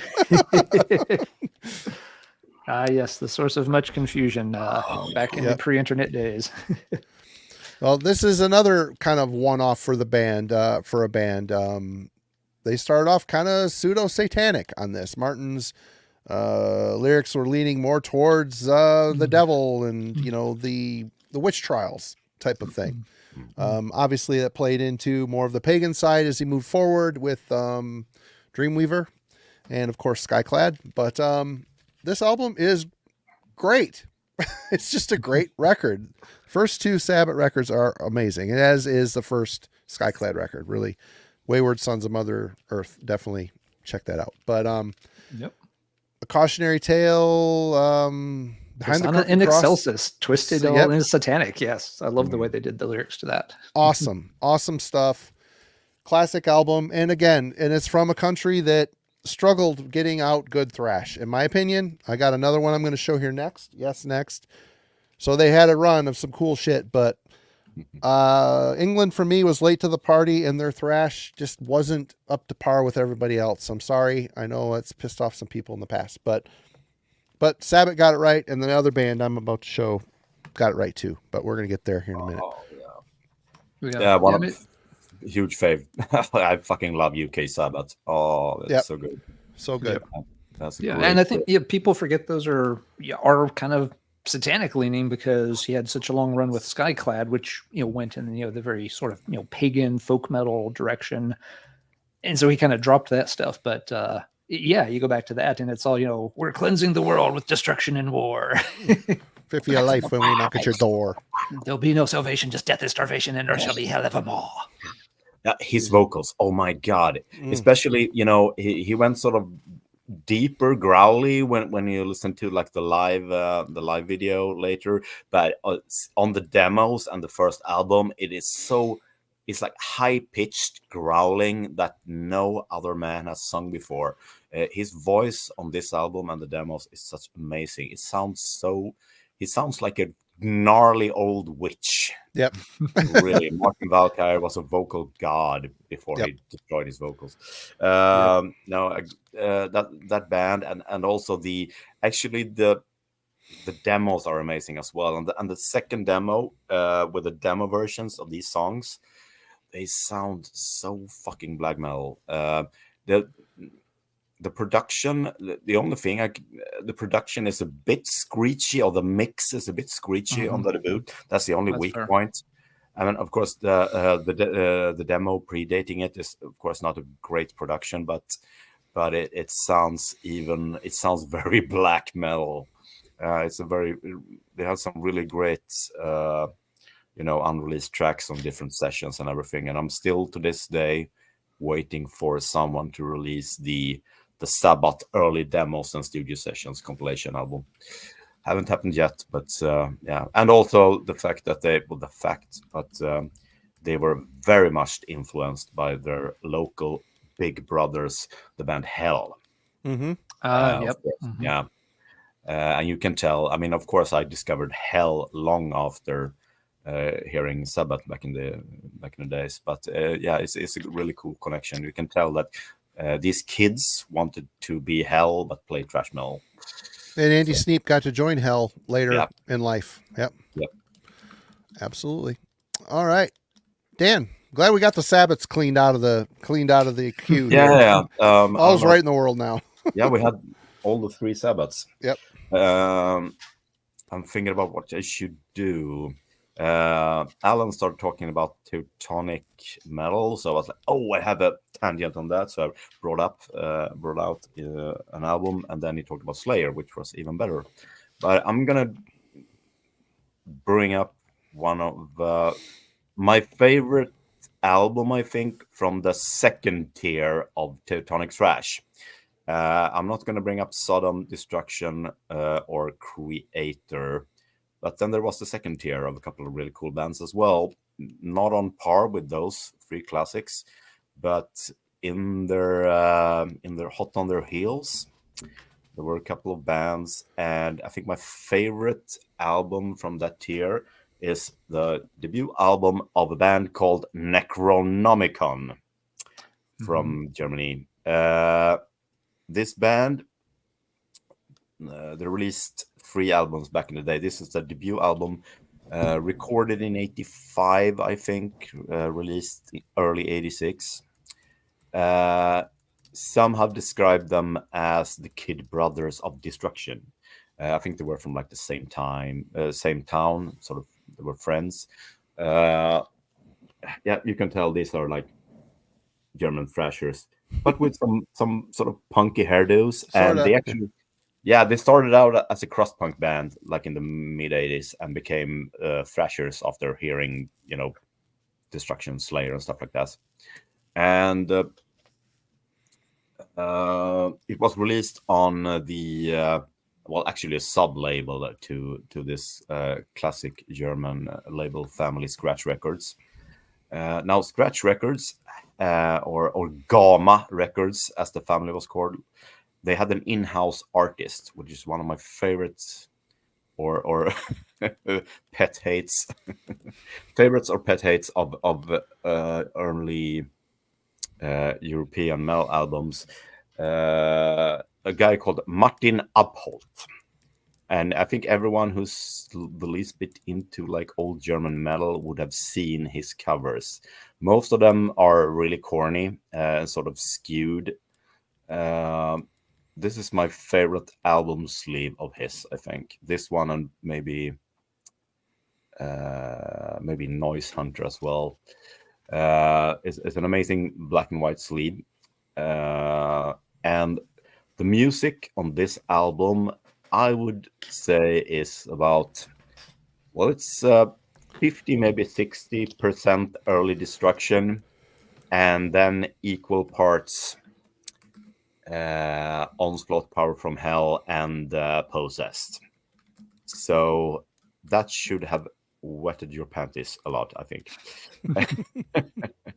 My panties were already wet, just for the record. No, this is a really cool, evil early Teutonic thrash album. Very primitive, not as catchy as maybe the Early Destruction or Sodom. It's more like they go more into the Possessed early Onslaught territory, with it being really rumbly and almost punky at times, but you will recognize your Destruction favorites in this one. And I mean, it's a really cool production, great vocals, chaotic, and one of the more dark and evil old Teutonic thrash albums out there, and a really underrated one. They made 2 other albums, as I said. The follow-up from the year after was sort of like their Eternal Devastation, was more straightforward thrash, and the 3rd album is actually the 2nd best one, which I forgot the title. I'm sorry, but yeah, no, but it's a really cool band. This has been a reissue, of course, so it should be fairly easy to find.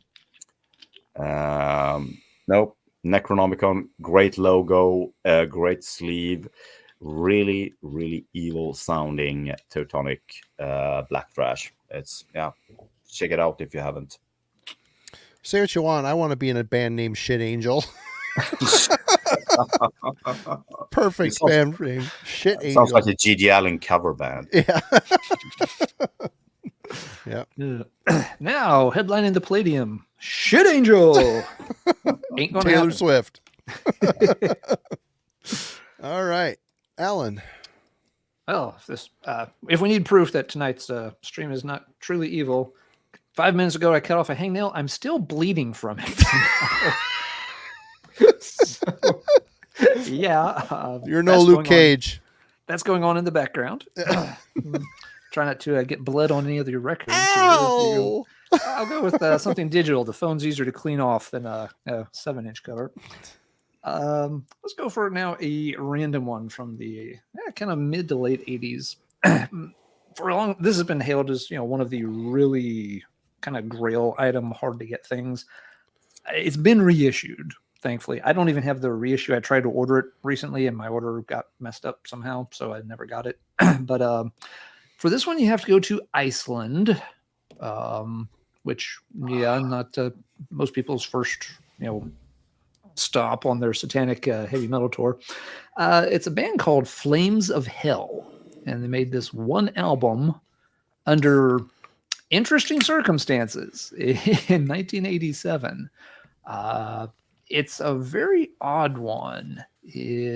Very kind of cool DIY cover. I'll try to zoom in a little bit. I always had trouble seeing what the detail was in JPEGs, but you got like dude, swordman riding flaming horse. Pretty cool cover. It's very raw, lo-fi, kind of stuff. It was reportedly recorded like in the basement studio at like a youth center in Iceland. That the band members got access to it, recorded it there. They were overheard doing it and were chased out and never allowed to come back. So yeah, and being this just really limited thing from Iceland, kind of off the heavy metal map for 87. It's always been one of those very hard to obtain grailish kind of items. It was bootlegged at least once, maybe twice, but there is an actual, at least semi-legit repressing you can get now. I'll put it this way: you can now get this image on a T-shirt from Hell's Headbangers. If this cover art speaks to you, it's now on T-shirts, for God's sake. So it has lost maybe a little bit of its mystique over the years. Dan wrote a really, really good review of it over on the Corroseum sometime back. I think that's your review, isn't it, Dan? Not someone else's? Yeah, I think it was the first time anyone wrote about it. No, it sounds like I'm boasting Okay. here, but I think it's for a fact that the first, because I got this from a German colleague on CDR, and he sent me some scans of the cover, and I'm pretty sure it was the first written word of this album on the internet, the first review, like in the late, well, maybe like 15 years ago, or something like that. And it's, it is a very special, unique album. It really doesn't sound like anything else. And it's one of those black metal precursors where I have never heard a band trying to copy Flames of Hell. It would be so cool to see bands trying to copy, bands like Flames of Hell or Reincarnation or Graf Spear or some of these real obscure ones. Hasn't happened yet. And I can sort of see why, because this is very primitive. It's very... The production is weird. The vocals are very weird. Very weird. Really evil. Yeah, I like them. They sound sort of like Motorheady on the faster tracks. I like the doomy songs. What's the last track on side A, the long one? Yeah, and you're right. They are, when they kind of slow down and get a little heavier. That is when they're kind of at their best. I'm pulling it up right now. It's Heroes in Black. Heroes in Black, yeah. Heroes in Black. If you're gonna check out Flames of Hell, check out Heroes in Black. That is the hit of the album, really. Yeah. So it's a cool one, and the hit. This is a $3,000 album easily. I mean, a German friend of mine just bought it for $4,000. So there you go. It is crazy. It's one of the most expensive 80s metal albums out there. It's still on very few people's radar. Maybe the reissue kind of. I don't know if this is one of those situations you're not sure if the reissue is going to help bring the price down, or if it's just going to increase interest, and then the original price gets even higher when people try to realize that. It just almost, it's one of those records that almost doesn't exist. It's so hard to track down, and it's very hard to listen to. I just want to point out, I wouldn't like totally recommend it. Like it is fun. Some people should listen to it and check it out. But is it great? No. But it's very unique. No. Yeah, no, that's a fair point. I'm glad you brought that up, Dan. We're kind of hyping it, as this cool, satanic, evil underground thing. At the same time, it is not a 10 out of 10 A+ ensconced in the Hall of Fame kind of heavy metal album either. It's interesting. That's not even close. It's kind of cool. It's charming. I mean, it's got lots of atmosphere and personality to it, but released and pressed in France. You were talking about the cover. I think the cover was, it was the brother of the vocalist lived and worked as an artist in France, as a painter, and he painted the sleeve. And it was this brother who sort of released the album as sort of like an artwork. He had this painting, and he released it just to get exposure to his artwork or something like that. But so this wasn't released in Iceland. It was released in France.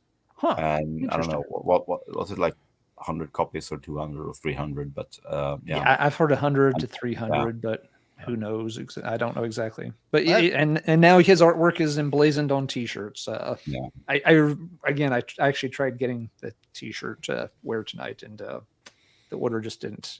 It went. There were issues with the order, so maybe next time. Yeah. I had that on CD a long time ago. It was a bootleg CD, I'm assuming, and I hated it. I got rid of it. I wish I could go back and listen to it now, but I remember listening to it going, ugh. Nope. That makes perfect sense. It is.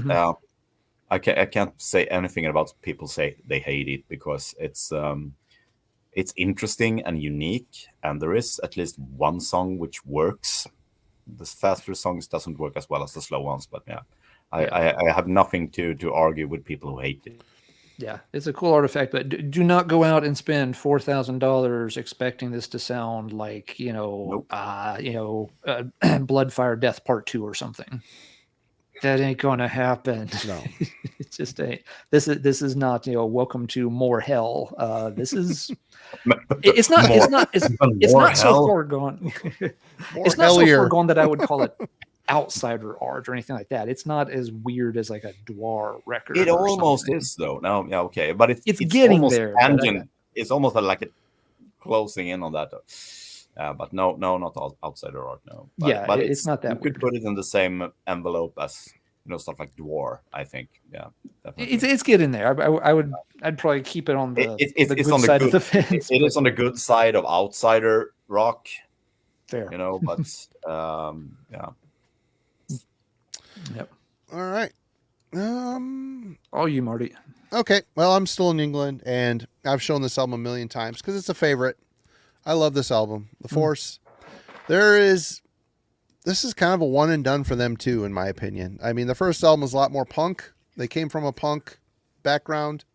It's a good album, but this here they leaned into the thrash. There's some Metallica riffs on here, no doubt. Probably a little bit of Slayer here too, early Slayer. But the thing that made this special is there's a satanic leaning to it, and the vibe works. It completely works. The songs are incredibly well written. What's his name? Cy Keeler. Is that his name? The vocalist? Cy something. Great vocalist. I always dug this band a lot. And I've heard some later era stuff. And when Cy got back in the band, it's just not the same. It just doesn't feel the same. They got a lot more modern sounding as they went on. Of course, they had Steve Grimmett after this album on In Search of Sanity. Yep, that's the one. Yep. And, it's whatever. Fine. But they got the first 4 albums sound nothing alike. That's kind of a thing with some of these bands. Sentence is one of them. Cemetery's another. I mean, we've talked about these bands we should do an episode on bands who their first 3 albums don't sound anything like each other. That would be a topic for sure. But this is one of those bands. This was the sweet spot for me. This album is fantastic. Let There Be Death, Metal Forces, Fight with the Beast, Flame of the Antichrist. What an awesome freaking song. So yeah, evil thrash metal. England got it right here. They got it right on this one. And there's no Moshkinstein on here. There's no say what you want about other UK thrash bands. That's the good shit. Yeah, this is the inner sleeve from Power from Hell, and just the little logo at the bottom. Again, they're kind of wanting to build as death metal, but really playing into the evil side of it with the 666 pentagram kind of thing. So I haven't spun that album in a while. I need to spin that one again. It's been a long time. I always liked it, but I didn't love it. It's one of those albums I spin it. It's like, that is great, fun album. I shelve it and I kind of forget how good it is, and I take it out and play. It's like, why did I forget how good this one is? So yeah, this one definitely has a little bit more that kind of punky energy since they started out. Yeah, like you said, in the punk scene, it has a lot more of that than the Force does. But yeah, both albums are very good, just for different reasons. You can't really tell that it's the same band actually when you listen to the 2 first ones. It's no, I love those albums. Maybe the second one even more than the first, but great sounds. 2 great albums for different reasons. Yep. Yeah. That would be like a fun the blind taste test, or for heavy metal fans, the blind listening test. Play 3 Onslaught songs from those 3 different albums, and see if anybody can figure out that it's actually the same band. Mm-hmm. See. We've secretly switched their Onslaught Power from Hell with a copy of The Force. Let's see if Carol can notice the difference. All right, Dan, welcome back. Okay, I think we're sort of halfway here, so I'm going to pick my token 70s choice now. And we talked about Black Sabbath. and I was on the verge of should I pick this one or the album by Dr. Z, 3 Parts to My Soul. The Dr. Z album is not very metal at all, so I skipped that one. And instead, I picked one of the most darkest and most evil and most metal early 70s albums I know anyway. And it's a little album by a band called Ice Cross. Oh, wow. So we're back in Iceland again, because this is an Icelandic band. This really cool guys released this album in 1973 in Iceland. This is the 90s bootleg. I think it was the first vinyl bootleg of this album. It's been officially reissued in many different versions on CD and vinyl. But Ice Cross, let's look at that sleeve again. So released, this is the copy of the it is a rendition of the original sleeve. A sleeve like this, released in the 70s. Does this look very 70s to you guys? What do you think, Alan? 70s? No? Not really. I mean, I know it is a 70s kind of artifact, but yeah, it never struck me as being from that era. It's kind of, a weird logo and for that era. Yeah, you can tell this is not an 80s or a 90s band. You listen to the music, of course, but this is, I would say, very much a proto heavy metal album. It is very dark. I think the opening song, Wandering Around, is sort of like a feel-good, pretty nice, feel-good hard rocker or classic rock song. And there's one ballad, which is actually great for once. Apart from that, this is doomy, occult sounding proto-metal at its fucking best. And these guys, some of these late 60s, early 70s bands, we talked about occult bands like Coven and Black Widow and stuff like that. Their approach to the occult theme or satanic or evil in rock music was sort of like mystic and sort of hippie-ish. Ice Cross just went balls out anti-Christian and made the amazing song Jesus Freaks. I saw some freaks of Jesus Christ during the first weeks of July. Some disgusting people. So these guys were total fucking anti-Christian. And there are some occult themes on it and everything, but it is a very heavy, doomy, dark sounding 70s metal album. Not really a really heavy production on it, but also not one of these wishy-washy, hippy-whippy 70s albums that either. It's very riffy, it's very metal, and for me, who's basically a very, very selective fan or listener of 70s rock, I was never a huge fan of that. I like the classics like Black Sabbath and stuff like that, but this is one of the outliers. Ice Cross from Iceland. Do check it out, even if you're skeptical about 70s rock. This is one of the darkest ones, one of the heaviest ones, one of the most evil ones. Can't recommend it enough. Have you heard Ice Cross, guys? I have not.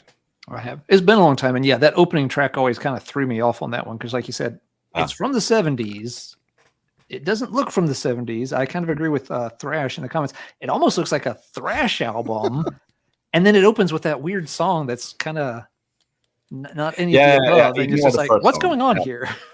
You have to ignore the first song. The book. I know there is one reissue version where they sort of put the first song later on, but that Wandering Around track that is still on most reissues. Just it's a cool rock track, but ignore that one. The rest is like it could be. I used to call them the 70s Merciful Fate because it was sort of, they don't sound like Merciful Fate necessarily, but they had sort of like the same vibe and uniqueness to them.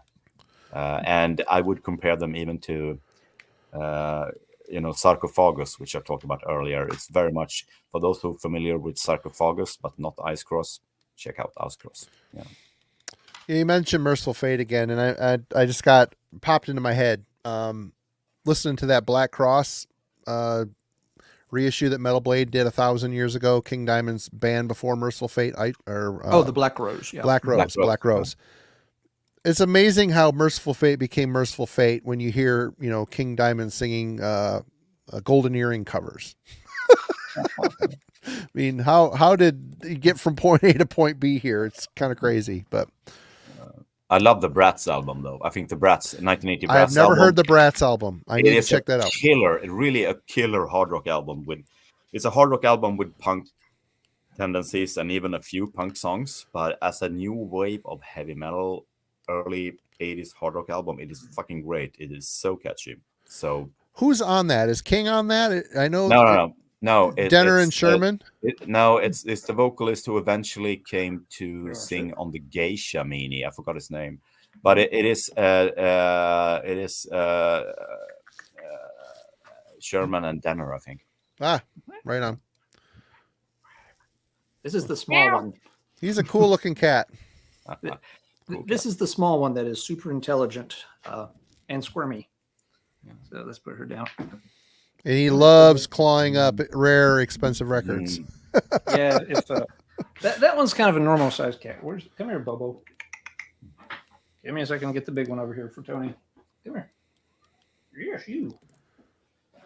Come here, tons of fun. Super intelligent cats. Sounds scary. This one is not intelligent. This one's about 20 pounds of stupid. He will let me hold him like this for the rest of the night if I don't take any action otherwise. Okay, go play with your sister. I was just about to body shame that cat, but I won't because YouTube. Don't get away from my Bathory record. No. Okay. Let's get them out of here. They've had their fun. YouTube. Shoot. Well, I'll go while he's repelling pussy. Well, this one here has always been. Oh, he's back. He's back. We'll let him go in his proper spot here. There you go. I put them down for literally 10 seconds. And what did they do? They immediately went straight for the Bathory picture disc. Oh. It's like, ooh, sniff, sniff, sniff. I'm like, get away. Like, leave my Bathory bootleg picture disc alone. Bad kitty. Mom, kitty's being a dildo.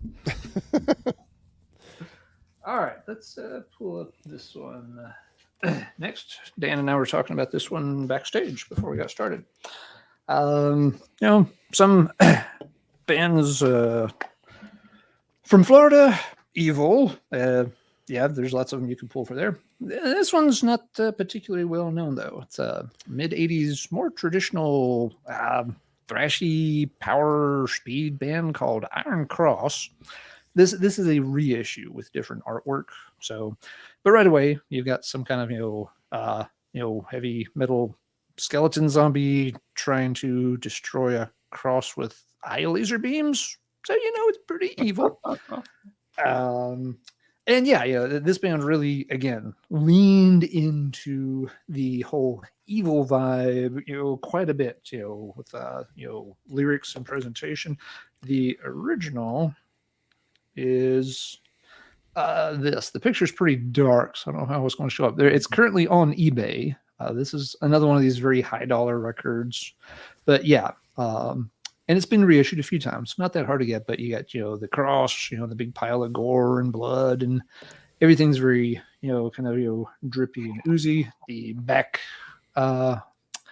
cover, the giant pentagram, and this was just an independent release kind of thing, but I thought they did incredibly well with the graphics, considering that, yes, they were probably just cutting and pasting shit together on their own, more or less. Like I said, reissue, no problem to get. If you want to bet on this copy on eBay that closes in a couple more days, it is currently at, where'd it go? $1,100 and counting for an original.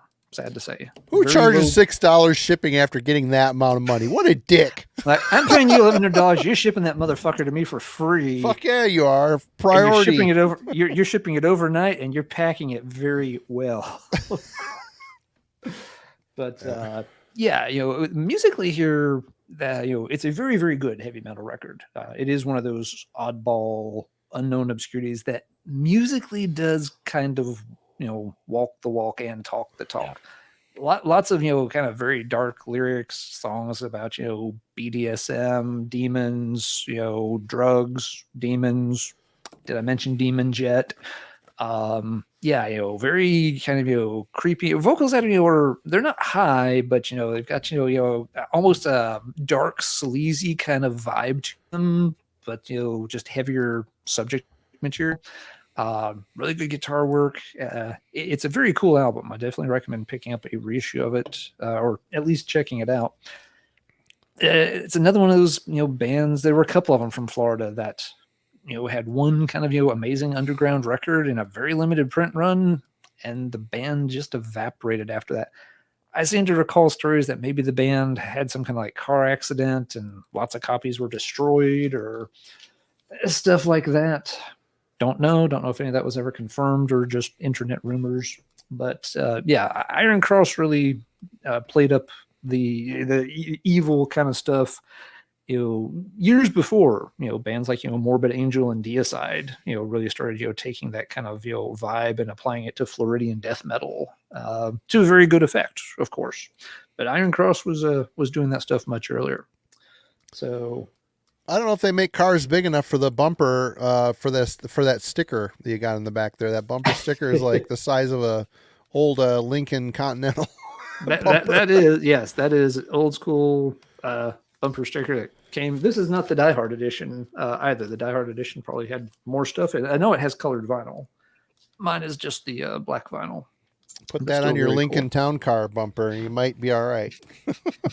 It's more like, you put it on the side of the school bus so that it becomes the cool bus. Yeah. Or the evil bus. I always liked that record a lot. But yeah, it's one I'm just going to have to be happy with the reissues of, because this I have a awesome and loving wife, and this shit ain't happening.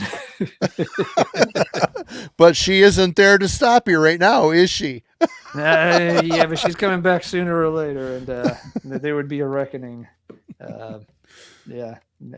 All the favors in the world ain't making up for spending that much on a record.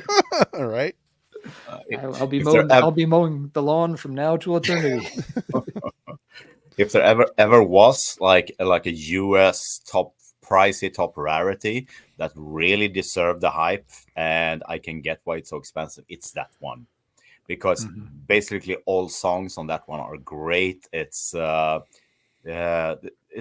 have a pretty original sound, I think. I mean, it's not super typical US metal in the sense, Militia or all those, early metal blade bands. This is it's raw, but it's not like Venom raw. It's great evil metal.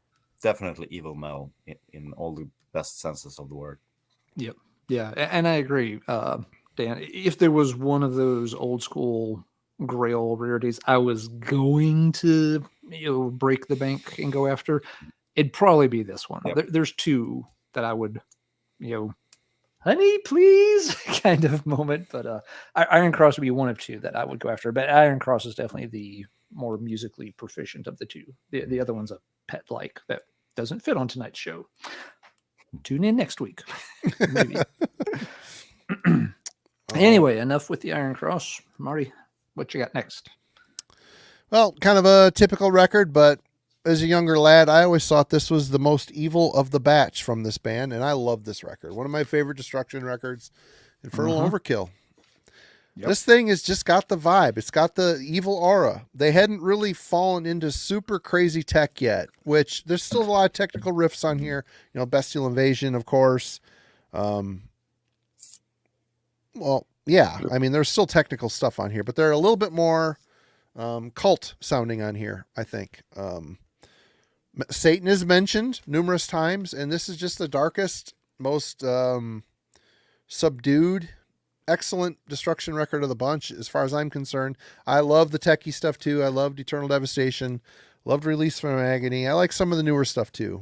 We went through who did we do that dive with? Do you remember? Was it Darcy? Destruction was Jurgen, wasn't it? It was Jurgen. Yeah. Great band. Early on is what I love the most, and they got a new album coming out here, I think, next month. Stay tuned. It's going to sound like another modern day destruction record, but here they were evil, and they just seemed a bit more together than Sodom, if that makes any sense. Oh yeah, Better that makes a lot of drummer, sense. much better drummer, tightened it up really well. Was it Tommy? Yeah, Tommy was a drummer. Excellent album. Dark, evil, thrash from Germany. Love it. Yep, perfect pick. Great pick for this night. Yeah, that is their best album, and the riffs on that album is so perfect. Actually, this is after this one should be when I picked up this one. It would have been the perfect segue. Yeah, but Right on. I really love that one. I was so glad to manage to find the one with the poster edition, because that poster, talking about evil metal, they look. Most of the pictures of the band, yeah, cool guys with lots of studs and bullet belts and everything. The poster picture of the poster edition of that album, they look like fucking mayhem, or like, you know, weird Norwegian black metal, you know, with the torches. If you've seen that one, where they have this face paint and it's like really smeared, and they're carrying these torches and this grotto or something. That picture sounds so, it looks so bloody evil. Awesome. Yeah, but yeah, great album. Love it. And Shamir, he wasn't as crazy up in the high. He did it on this album, but he had more of an evil mid-range on this one. I don't know. Yeah. I love the record. Great stuff. Yep. Rhinepest, stay tuned. I did pull that record. Anyway, Dan, you're up.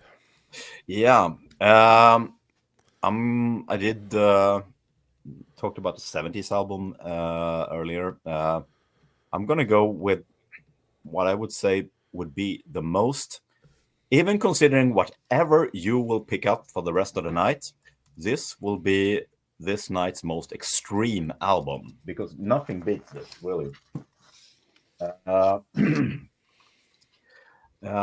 opened up the stream with Sarcophagus Inri, and said that Sarcophagus Inri was the most extreme thing in 1987. I forgot to sort of put in that, well, there was one exception, but it is a very special exception. And I'm going to be talking about a band from Colombia. And some people out there will know what band I'm talking about. But one of the most unique metal or metal tangent releases of the 80s was from the Medellin band Parabellum. When I heard about this band, someone just told me, you know, yeah, you might think that the Brazilian scene in the 80s was extreme, but you know, they had a scene in Medellin in Colombia as well. And there was some talk about Parabellum, and I eventually got this from Rainer Krukenberg at the Wacken metal market in the early 2000s. Haven't only heard the hype, or the very subtle underground hype back then. Never heard it. Came back from the festival, put it on, and one of my most jaw-dropping experiences ever. And this, I'm sure, this goes for anyone who listened to this album for the first time. The guitar sound is famous in, not even in metal genres, but in even like people who are into like punk rock or even avant-garde rock. This 2-song EP from Colombia. It is famous for having one of the most extreme guitar sounds ever put to vinyl. And I can't imagine that any YouTube uploads would do it justice. Maybe if you can download some MP3 somewhere with a good rip, but putting this on in your living room with cranking up the volume, and the guitars are like from another dimension. It is so over distorted, but in such a unique way. And well, I'm getting daylight here, so I don't have the best light, but you can see this this sleeve from South America in 1987. It is so bloody evil, this cover. And I mean, these guys from, like, the suburbs of Medellin, from around the same time that the Narcos TV series portrayed. If you've seen Narcos, the TV series Narcos. No, I don't know that one. Yeah, no. This band was from the same time as all that shit happened in Medellin, playing black metal or extreme avant-garde noise black metal, or whatever you want to call it. There's really no easy way to describe this band.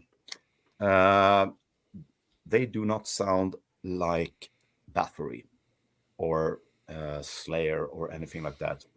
There are some parts which you could sort of tie into like D-beat or maybe some Japanese bands like Gizm or stuff like that. But there are two like 7-minute songs on this EP. Madre de la Muerte is an epic piece of total darkened black noise. I mean, there's great riffs, insane vocals. The end sort of like 2 minutes of this song, it sounds like early 90s Norwegian dark woods black metal without drums, but on that particular part. But it is so ahead of the time. To this day, I'm not sure if I have ever heard anything as extreme. This is not for everyone. This is not corny weird in the way that maybe Flames of Hell would be. This is extreme for real, and it's not for everyone, but everyone should hear it. No, I love this band. They made a second EP in '88. All they released were 2 EPs. One in Sacrilegio in '87, and also this one, Mutación por Radiación in '88, another 2-tracker, where you have like the B-side is a total really cool like D-beat cross-punk style song, and the A-side is a weird stumbling, really crooked dark punk metal avant-garde song. But now it is so hard to describe this band, really. I have reviews of it on the Corroseum, and a lot of other people have talked about this band, even outside the metal sphere, because it is so. I would say the coolest introduction to this band, just Google Parabellum Live Medellin. There is an amazing live video when they played on the stadium in Medellin. And there's even a Wikipedia article about that show, because it turned very sour for various reasons. But no, very unique band. I could talk about Parabellum forever. I love these EPs to death. Not everyone will. It is very much not traditional metal or thrash or black or whatever, but it is mostly rooted in that tradition. So absolute must pick for evil metal stream. Maybe the most evilest thing that's ever been recorded in the 80s. Wow. Okay. Have you heard the Parabellum, guys? I have. It's been a long time since I played it. I was looking. I don't know if I even still have. I had it in like a CDR someone had sent, but I don't have it on my list. I don't know. I may have lost track of it. But yeah, I've heard it. It's insane, but it's been a long time since I got to check it out. All right. And people in the chat, what do you guys say? Dan should start like a YouTube channel compendium to the Corroseum. Wouldn't that be fun? You're a natural at this, brother. You should. Yeah, if I had a time. It's tempting, But then I have to compete with you guys for the audience. There's no competition in this shit. None. No. Zero. We Nope. share like. We'd get you hyped up. Definitely You'd give blow you past us in no time. Yep. 100%. Maybe a good way to promote the web channel or the website as well.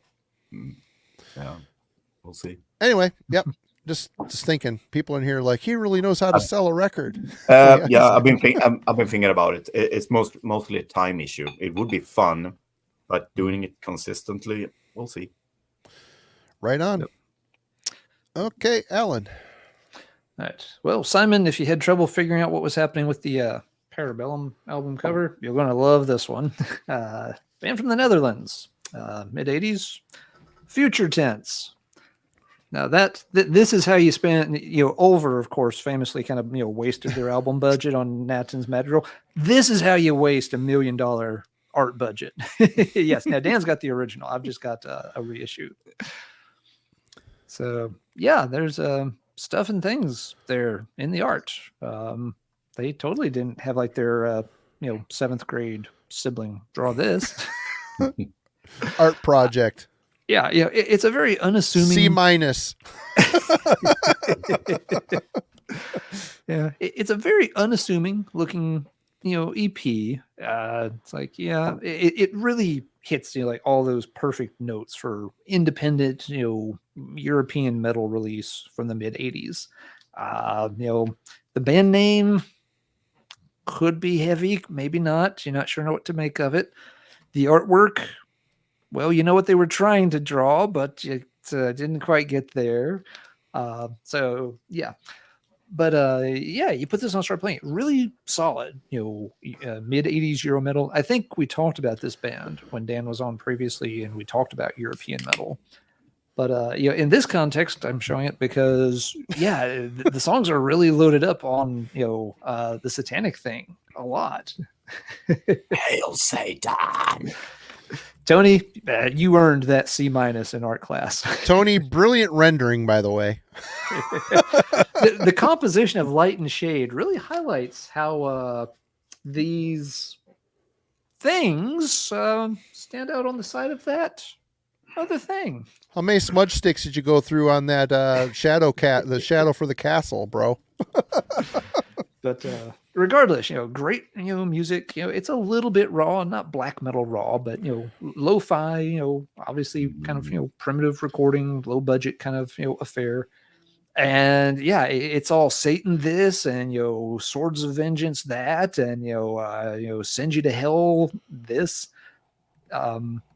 Which just looking at it, this one doesn't scream satanic if you're just looking at the the name and the cover and stuff. But they definitely leaned into that when they started writing the actual songs. They were so busy cramming all the satanic stuff into the lyrics, they kind of forgot to draw a cover until the last minute.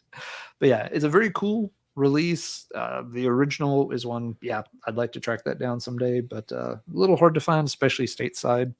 The reissue is nice though. You get what else is on this? I feel like there's bonus tracks because it's a 2 LP set, and unless they put one song per side from the EP, there's got to be something else on it. So there's all kinds of stuff in here. But you get the original mini LPs from #84. There's an EP from 2003. There's a demo from 83 and a demo from 82. So nice package for those of us, unlike Dan, who aren't cool enough to have the original. And again, this isn't going to be like, Bathory or Venom level kind of stuff. It's a lot closer to just stuff you'd expect from, the European continent mid 80s. Maybe, the heavier end of something like Oz or, the heavier Ostrogoth stuff. It's got that same kind of, vibe to it. Very cool one. And, all the satanic lyrics you could want packed into 4 songs. Yep. Huge fave. Very much. It's sort of super European. I think, we brought it up on the Euro metal stream as well. One thing I really like about it is the mix of it. There's sort of some sort of reverb on the whole production. It really sounds like it's recorded in a cave in a good way. It's a really Yes. dark and reverby sound on it, which I love. Yeah, it's got a It is. dungeon production. Yeah, the mix and production sounds fucking evil, and the guy screams "Hail Satan" in the song. Really screams it with. Oh, he's into it. Oh yeah. Sword of Vengeance. You give him a goat in that moment, and he's going to do things with that goat, man. It is so crazy. Huge fave, and they are actually they are burning a cross on the back picture there. Yep, There you go. dressed in leather, burning a cross. Yep. Burning the cross. Dun, dun, dun, dun, dun, dun. Yep. All right. Breaking religion. Okay. Let's go to Austria. Switzerland. Brain fart. The claws are kicking in. Hellhammer. There we go. Switzerland, right? No, Austria. Switzerland. Yes. Switzerland. Bam. And again, look at what I paid for this. Wow. Humble brags. It's the top loader. It's 33 RPM on side A, 45 RPM on side B. I got a hell of a deal on this for back in the day. But yep, Apocalyptic Raids by Hellhammer, and what more can you say? Call it juvenile, call it I don't know. Iconic cover, iconic music, 4 songs. Great. Pre-Celtic Frost. I mean, talk about evil. They looked the part. They sounded the part. Primitive, heavy music. You just can't go. And I'm going to show some other stuff here tonight too. Primitive, well-written primitive songs might equal evil. I mean, there's a definite correlation there. There's something to be said about bands that really strip it down and really focus on image and focus on intent behind the music. You could argue that it's just a bunch of young guys doing the best they can, which, yeah, okay, fair enough, but still, talk about classic. I used to get so bummed. You're reading all the Tom Warrior books over the years and how he slammed on this shit, how terrible it was, how embarrassed he was by it, blah, blah, blah, until, of course, public perception ended up coming back saying how much they love this, how influential it is. And then the Hellhammer book came out, and of course it was the best. He thought it was the best thing since sliced bread. So I don't know, but you got to love the passion and spirit. They're young guys, obviously trying to do something with limited abilities and limited resources, and they did. They did. You can look back on a long ass career. Has it always been successful? No. But, not every band, we've talked about this on here before, not every band, as a fan, you want every single album from a band to be amazing. And any long time band isn't going to put out amazing stuff every single time. They're just not gonna, just the way it goes. But he's exactly, Mike. He's a very complicated dude for sure. But, yep, that was it. Had to show that. Of course, obvious choice for tonight. Yep. I've been a huge fan. I mean, I would rate Celtic Frost as one of my top 5 or top 7 metal bands ever. Huge favorites. Is it on the strength of their really good albums? Because I mean, obviously the not so great stuff. It's tough to follow. The first album I bought with Celtic Frost was actually Into the Pandemonium, because I was watching Headbangers Ball, and I remember Vanessa Warwick picked up this album and sort of recommended it, and I heard about them. Someone was writing in a rock magazine about Morbid Tales, and I was sort of curious, but I was still on this. The hardest, most extreme stuff I ever heard maybe was Slayer back then. Yep. And then I saw they released a new album. Oh, Celtic Frost. Yeah, I heard about them. This is supposed to be cool. Vanessa Warwick raved about it on Headbangers Ball. Bought it, and it was weird. I hated it. I hated it so much. No, I did not. And it has 2 weak points. I do not like the Wall of Voodoo cover they open with. The Stupid. original, Mexican Radio. The original is actually much better and even darker than the one that they did. But no, Leading off an album like that was supposed to be their avant-garde coming of age with a Wall of Voodoo cover, dumb. Yeah. I have less of a problem with the techno track because it's sort of experimental, weird, one in their pride. But opening with that track, big mistake. Mm. But yeah, and then I remember like checking out Hellhammer. Did not like Hellhammer at all. It was actually when I discovered the demos.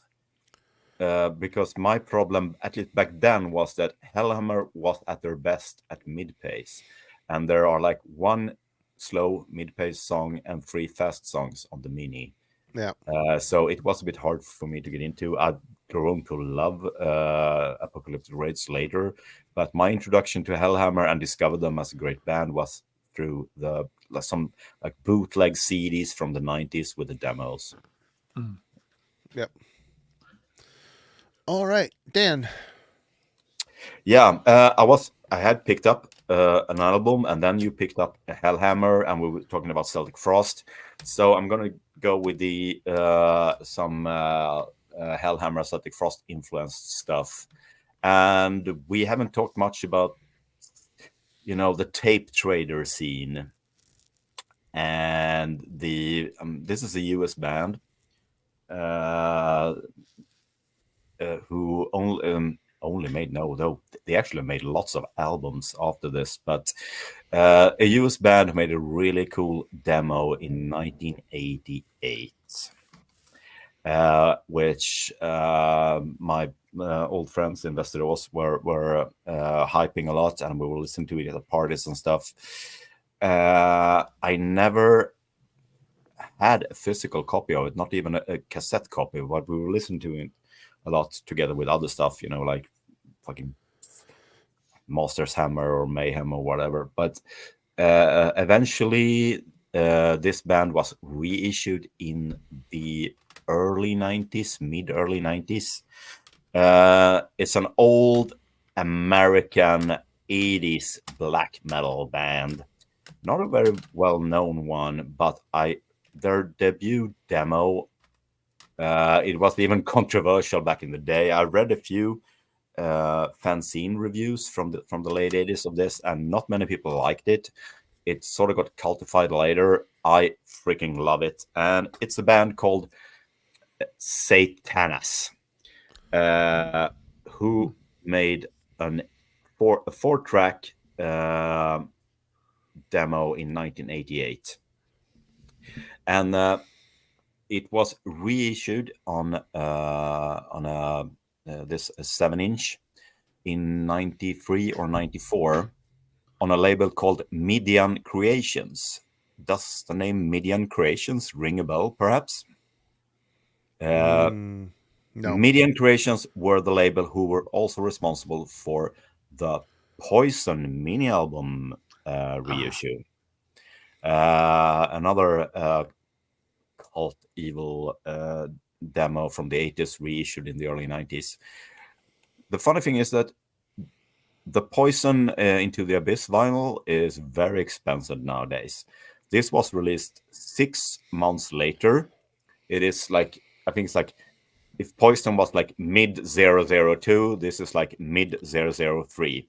This one, you can still buy the original for like $15-$20.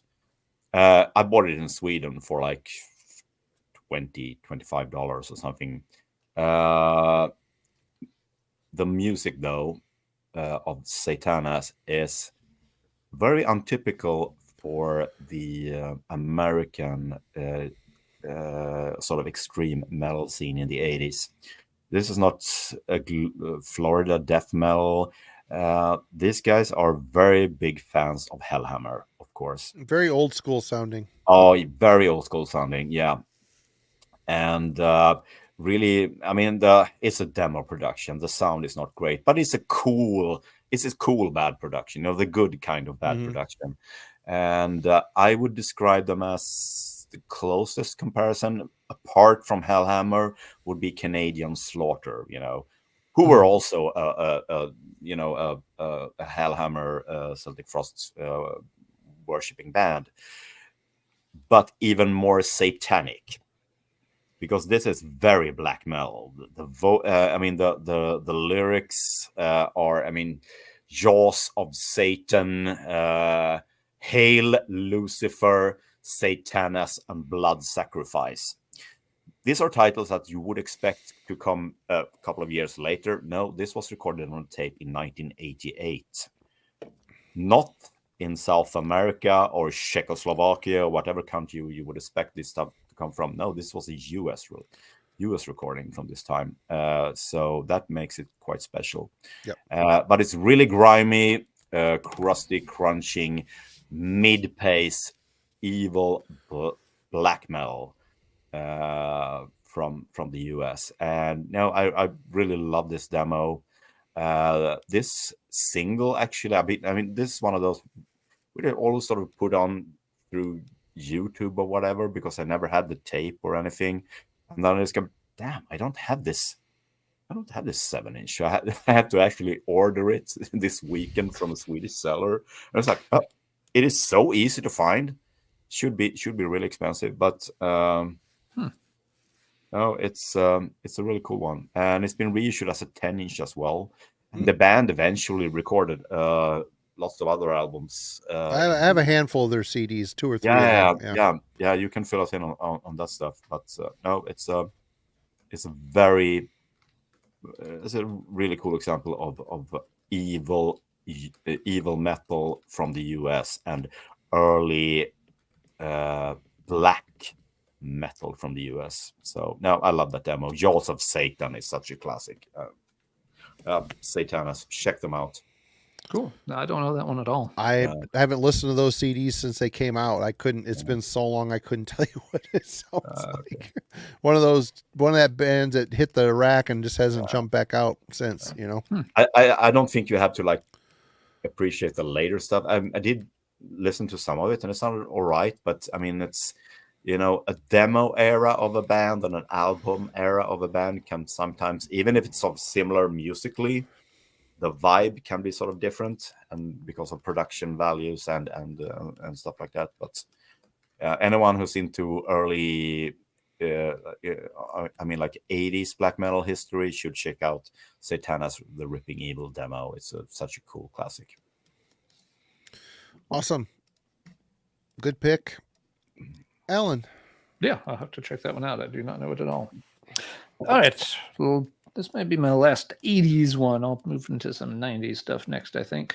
But yeah, this one always fits the bill. An old favorite of Euronymous' Enemies, Unholy Death album from 1986. Yeah, cool, kind of crazy cover design. Having all the song titles written in sideways and different letter sizes. Yeah, it kind of hints, maybe a bit of a punk hardcore kind of background, and you get a punky vibe, in the music. This, feels like it's in that, same family as Venom. Early Venom and the souped up Motorhead kind of vibes, just all put through a more satanic metal filter a few years later into the 80s. Pretty good listen for what it is. This was one I knew about for a long time, and for whatever reason, I just always kind of assumed it was all hype, so I never picked it up. It's like, I bet musically it doesn't really sound that good. It's just, everybody's into the evil vibe of it. But actually, yeah, musically it's not bad. I don't play it a ton, but whenever I do, I haven't played that album in years. Yeah, it's probably been a few years since I played it, but it is a good listen. It not only is going for sort of evil presentation and such. This band got kind of notorious for real life evil, as one of the members was strung out on drugs and ended up killing his, if I remember, it's adopted, his stepmother, I think. Yeah, he thought she was a robot. Yeah, he thought he was a robot and figured, well, I'm a robot. I couldn't remember a robot. And so, he killed her with a hatchet to cut her open to see if she was a robot inside. Yeah, so that happened. Turns out She wasn't. Turned out she wasn't. It turns out, he was eventually years later released from jail and drove his car off an open drawbridge. Yep. So, In Seattle. yep, that happened too. So yeah, the band has this sort of Fatal Attraction ish vibe of all this insane real life horror shit that went on with one of their members. And so again, that always made me initially assume that maybe people were just into it because of those kind of events. But no, it is actually a pretty cool listen if you like that. Yeah, slightly punky kind of vibes from an early Motorhead or from an early Venom. Yeah, and you don't mind the satanic trappings. Then the Enemy record is pretty cool. They did some more stuff later, but I don't think I've ever heard any of it. Obviously, lineups shifted around, and I think musical style shifted around on them too. But maybe one of y'all know the later stuff. I don't. No, I have that. That's all I have. You totally sniped my next pick. I just picked it out. My next album. No, this one was one of the no-brainers for this theme. It was one of the first 5, 6, 7 ones I picked out. So a great choice. I do not think it is a great album, but it is not. It is. I like it more and come back to it more than, let's say, Flames of Hell. It is very chaotic. It is probably the most blatant contemporary US Venom fandom clone bands. It does sound quite a lot like Venom, actually. And it's super sloppy. The coolest thing about the production, and everything is so down-tuned. The bass it's like you can sort of hear the strings on the bass sort of like flopping around. the bass sound of this album is so weird. It's like blah, blah, blah, blah, blah, blah. No, it is really weird. It is a 33 minutes long LP. It would probably have benefited from some editing. It would have been an amazing classic as a mini album, I think. They could have sort of shaved off a couple of tracks and it would have been really cool. It's not an easy listening thing at all. I mean, but there are some really cool tracks on it, but it's very, very raw. It's Venom, but more raw. But it has, if you like really, really chaotic and noisy stuff, you'll enjoy it. And some tracks does have some really cool punches to them. There's a funny story about Enemy, or funny story, but a little interesting tangent. They were supposed to be featured on this classic compilation album on New Renaissance Records, called what were they called? Satan's Holocaust? No, the New Renaissance compilations. I've got thrash metal. I have a thrash metal hell or something. Speed metal hell. Satan's Revenge. That one. Okay. Yeah. So Enemy are featured on this album, and I can imagine them sending the tapes to Anne and saying, "Yeah, just pick the first track. It's really cool." And they picked the intro, which is sort of like noise and sound effects for like 1 minute. So it says like Enemy, the track of Hell. So it's like noise and sound effects for 1 minute, and then next band. I think they were probably intending to do like the first proper track, Louder Than Hell, but some sort of a misconception snagged them their one chance at being in the limelight of the 80s metal fans. So it's very tragic, unfortunately. But no, it's a cool album. For the production is really cool, and if you like raw shit, check them out. Yep, definitely. And Eric, thanks for the correction on the details. I'd never heard of swing bridges, so I thought it was the same thing as a drawbridge, but apparently not. Cool. All right. I'm going to Finland here, and I think I'm out of the old stuff. No, I have a couple maybe here yet, but less of the vinyl I'm showing. Finland's Archgoat.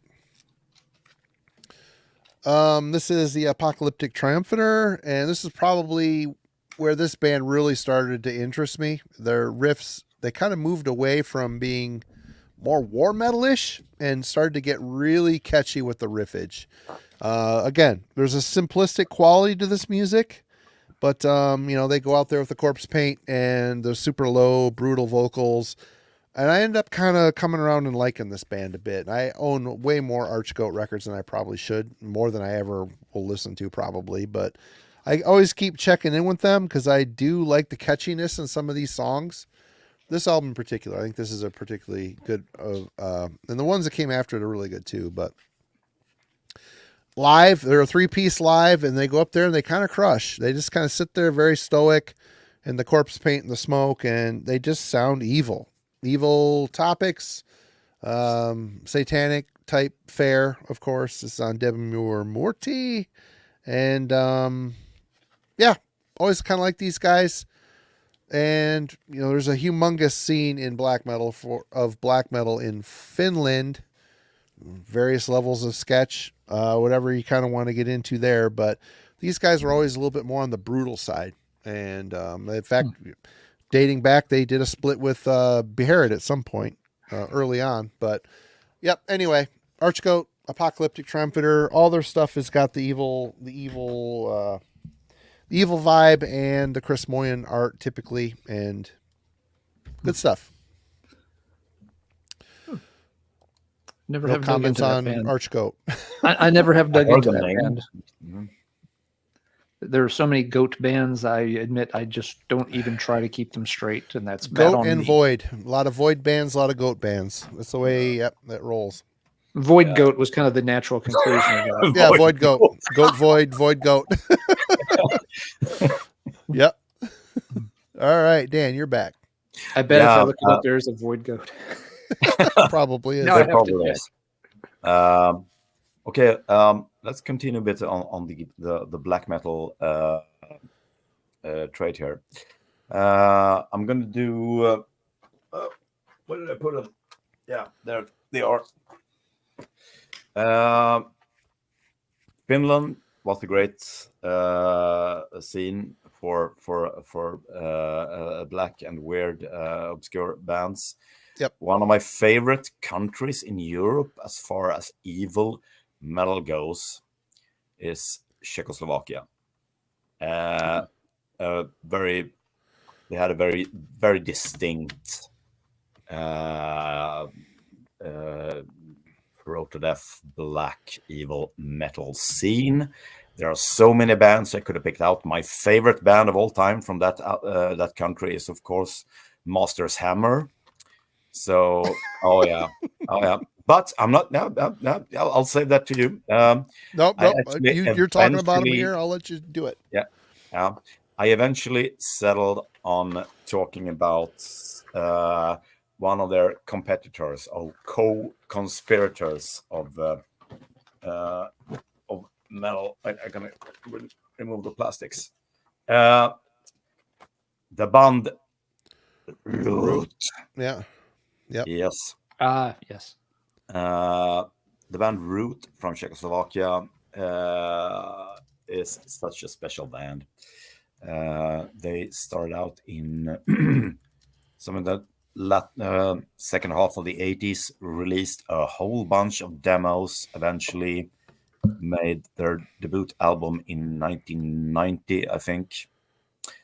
Very much influenced by Bathory, without really sounding like Bathory much compared to other bands which sounded more like Bathory, I guess. They had to me, Root is one of those archetypical Eastern European metal bands because they had this really stale, robotic, monotonous, pounding style to their extreme metal. And I would say that they released a whole bunch of albums since the 90s and onward into the 2000s and everything. I would probably count my favorite albums with Root would be Temple in the Underworld and The Book. They're sort of like epic metal, epic metal period. The book reminded me a bit of early Moonspell. Yeah, I think the vocalist from Moonspell actually sang on some Root albums as well. I just Yeah. have the promo of it and a couple others promos. Yeah. But the first or the two first Root albums were more sort of extreme minimalist black metal. And I must say that when it comes to early Root, I do prefer the original demos compared to the debut album. Debut album is basically a best of the demos with a supposedly better production, but maybe was it 10 years ago, something like that? I think that's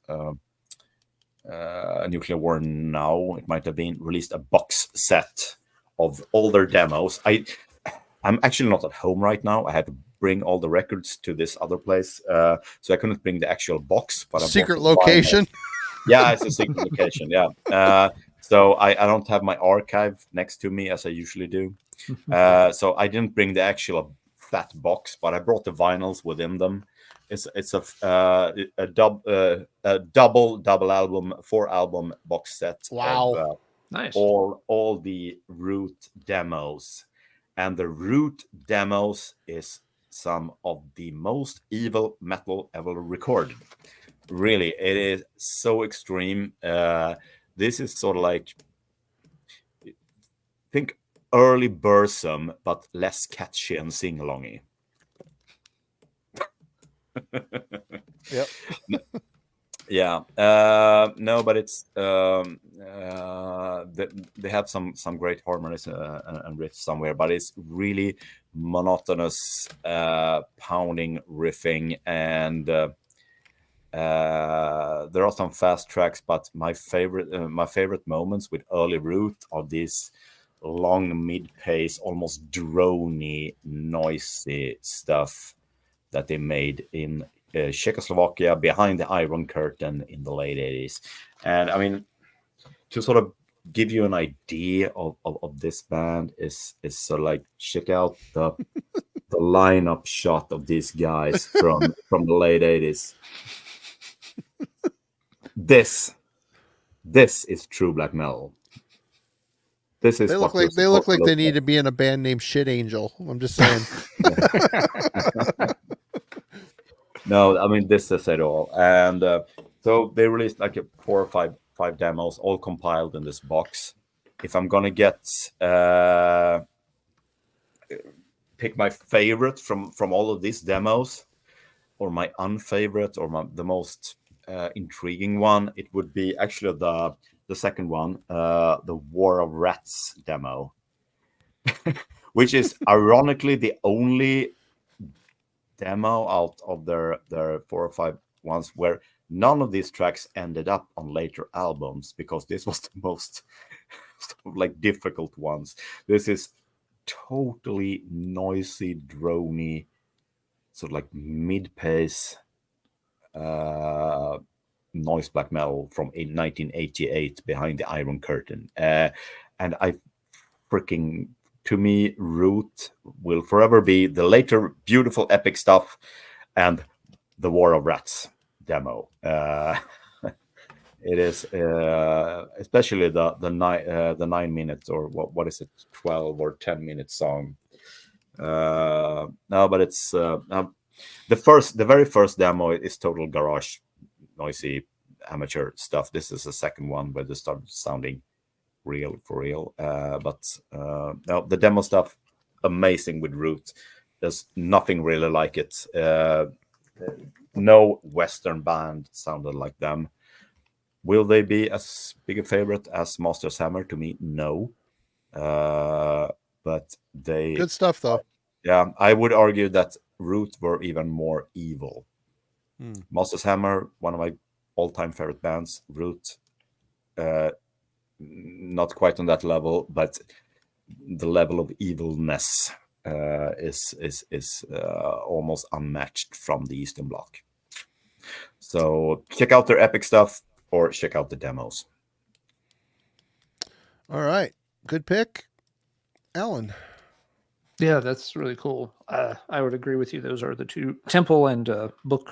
Yeah, are probably my favorite two routes. But I'm over here on Discogs right now, looking at this box set. That's really cool. Have not seen that before.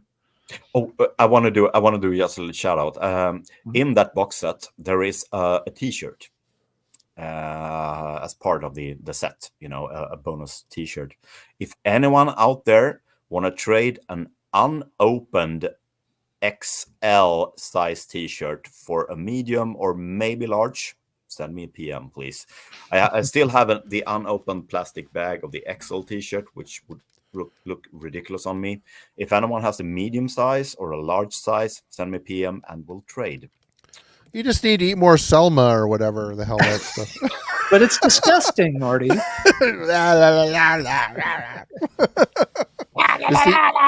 eat more of it. You'll be fine. Grow into it. Aim higher. Be fat like an American. Yeah, I'm gonna have to look at that box set. If I get the wrong size T-shirt, we'll talk. All right, Alan. All right.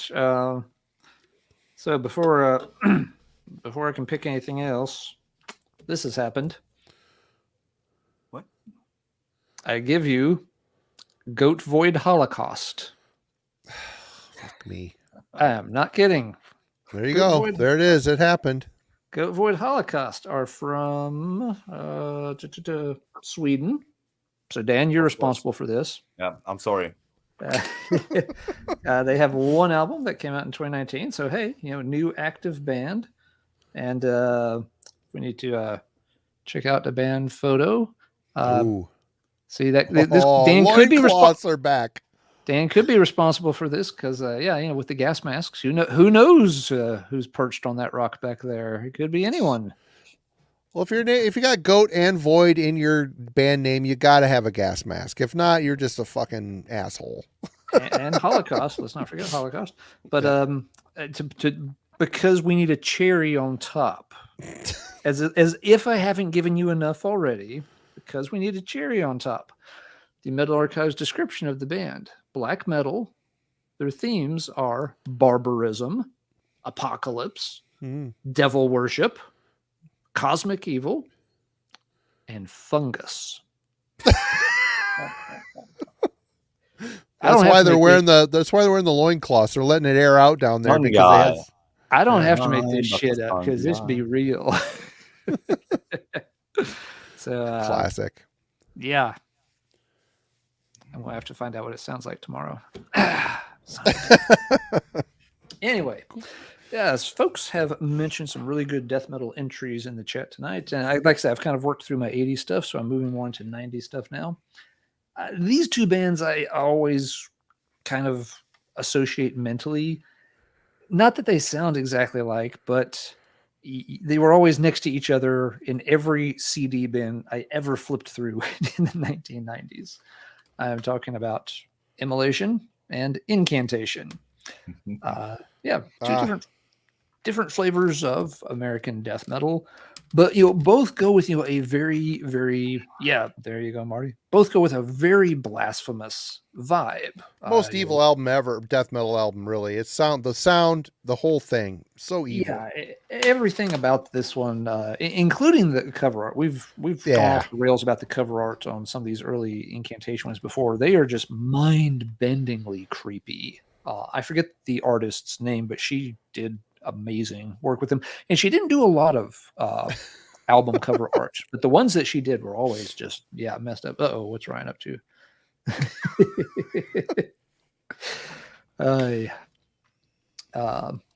But Incantation has always had very strong anti-religious blasphemy themes, but they kind of go a little bit more for maybe the satanic occult.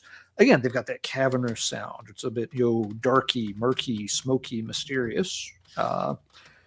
Immolation, on the other hand, of course, goes for the little bit more the pummeling, more leaning more brutal, but with really good songwriting and excellent guitar skills.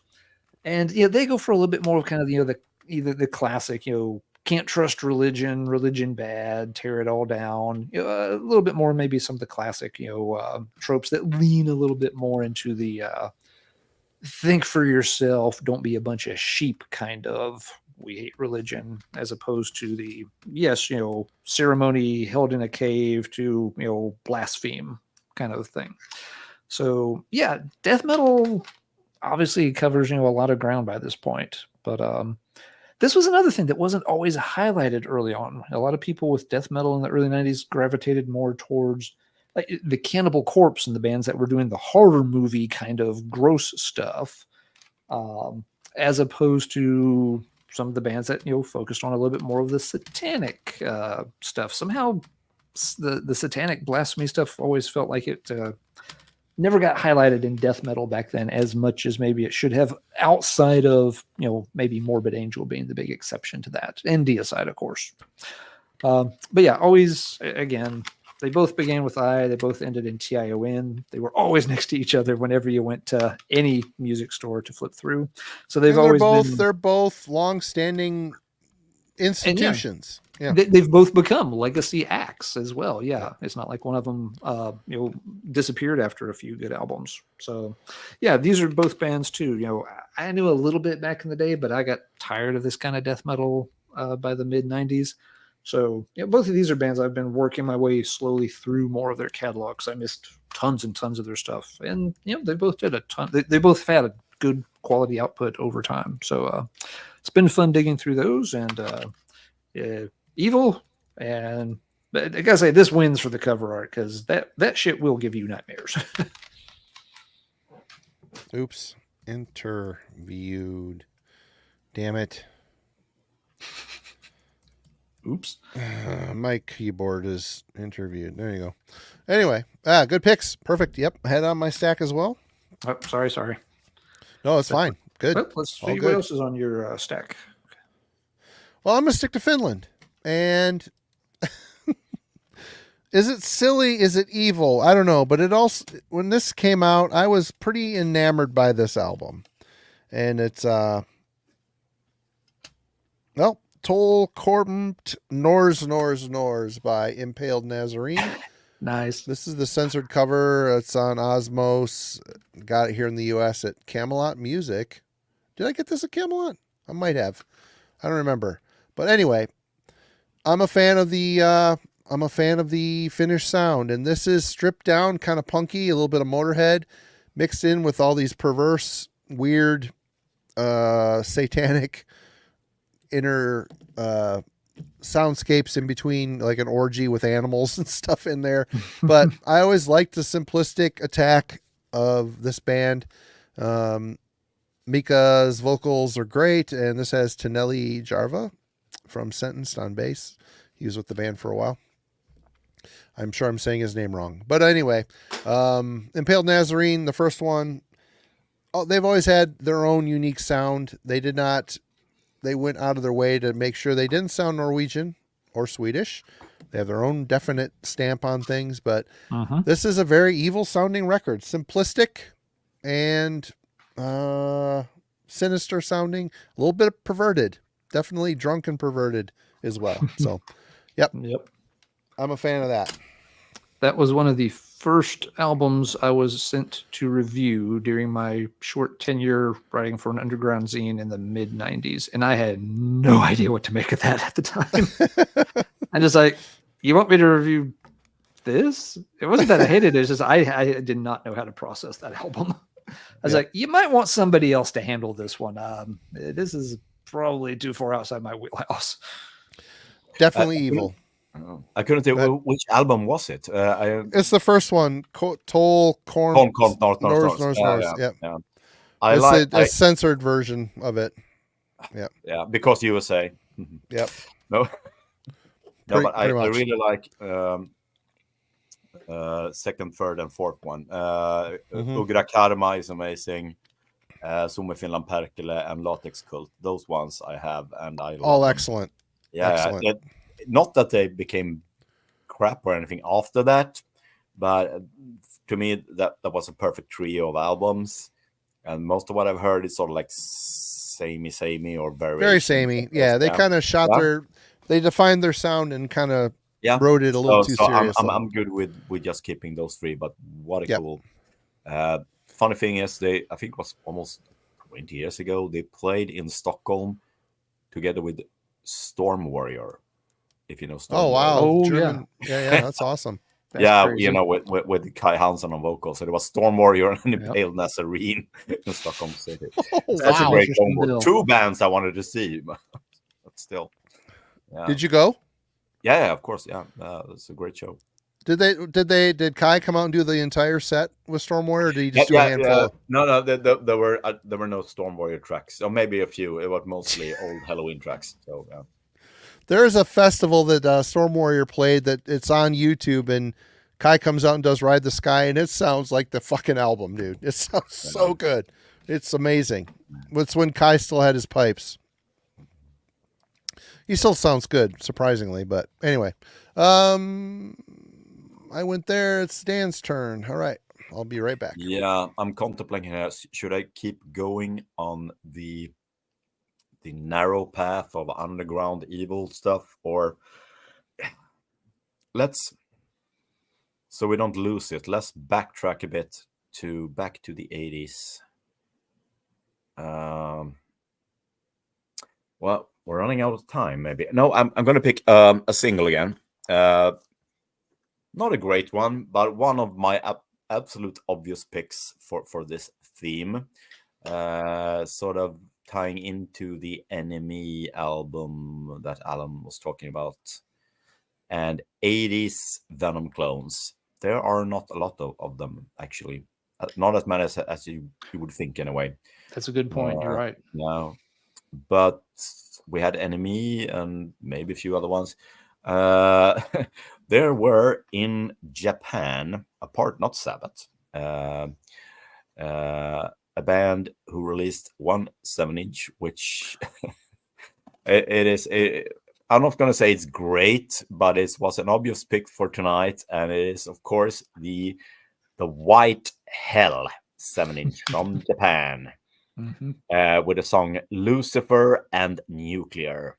And I mean, White Hell, Upside Down Cross. This was from 1985. And this is total primitive Venom, early Slayer worship. And it's just, one of these generic Japanese inner sleeves, and like just one of these. It's been there is a 7-inch reissue of this single as well. And I mean, the lyrics are amazingly cool.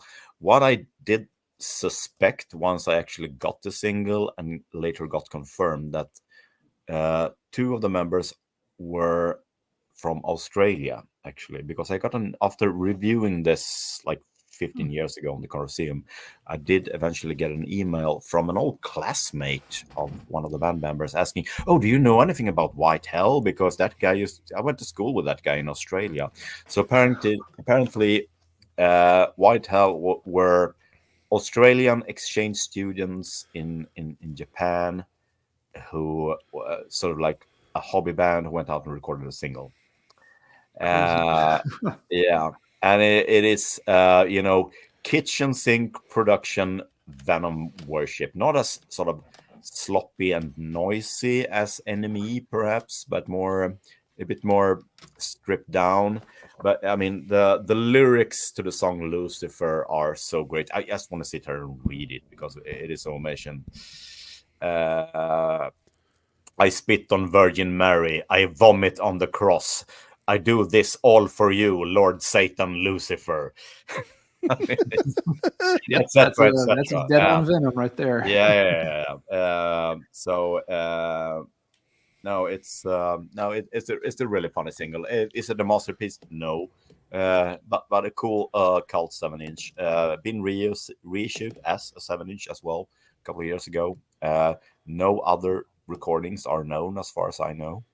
But an obvious pick for this stream if we're going to pick something sort of obscure and unknown, and it's a really neat little sleeve. So yeah, White Hell, Lucifer.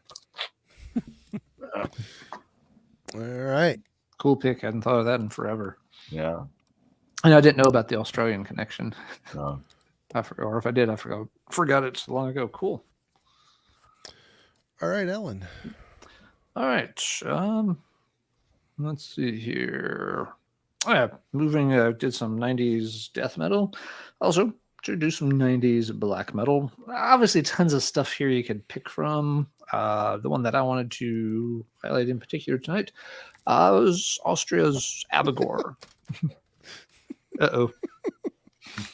Same freaking album. Even the same album. They've got like 13, and we picked the same. Share the same ones. brain every once in a while.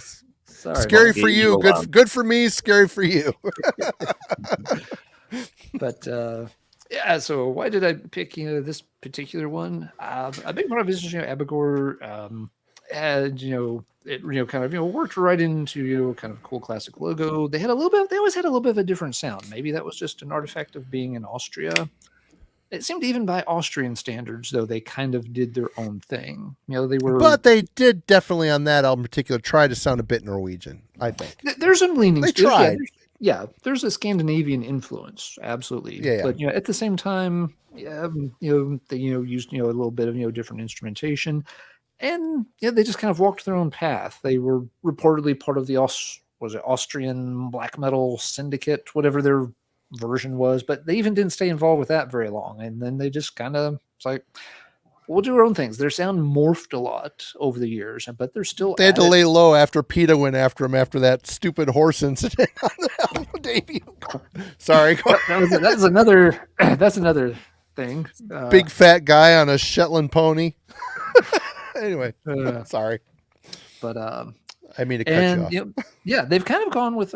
They've kind of followed. I want to say like Mayhem's path a little bit, where they've gone from that classic 90s sound. They've got more technical over time, but they've really retained a lot of that very strong kind of satanic blasphemous outlook. I almost grabbed the most recent one. They had an album last year. It's Taphonia. Blah blah blah blah. Sorry, it's a messed up title, but it didn't get a lot of attention last year because it came out on December 23rd, so it was way too late to make people's best of year lists and stuff like that. But it's extremely good. They've got a long succession of albums in the 21st century that again moved away from the more traditional core Scandinavian influence sound.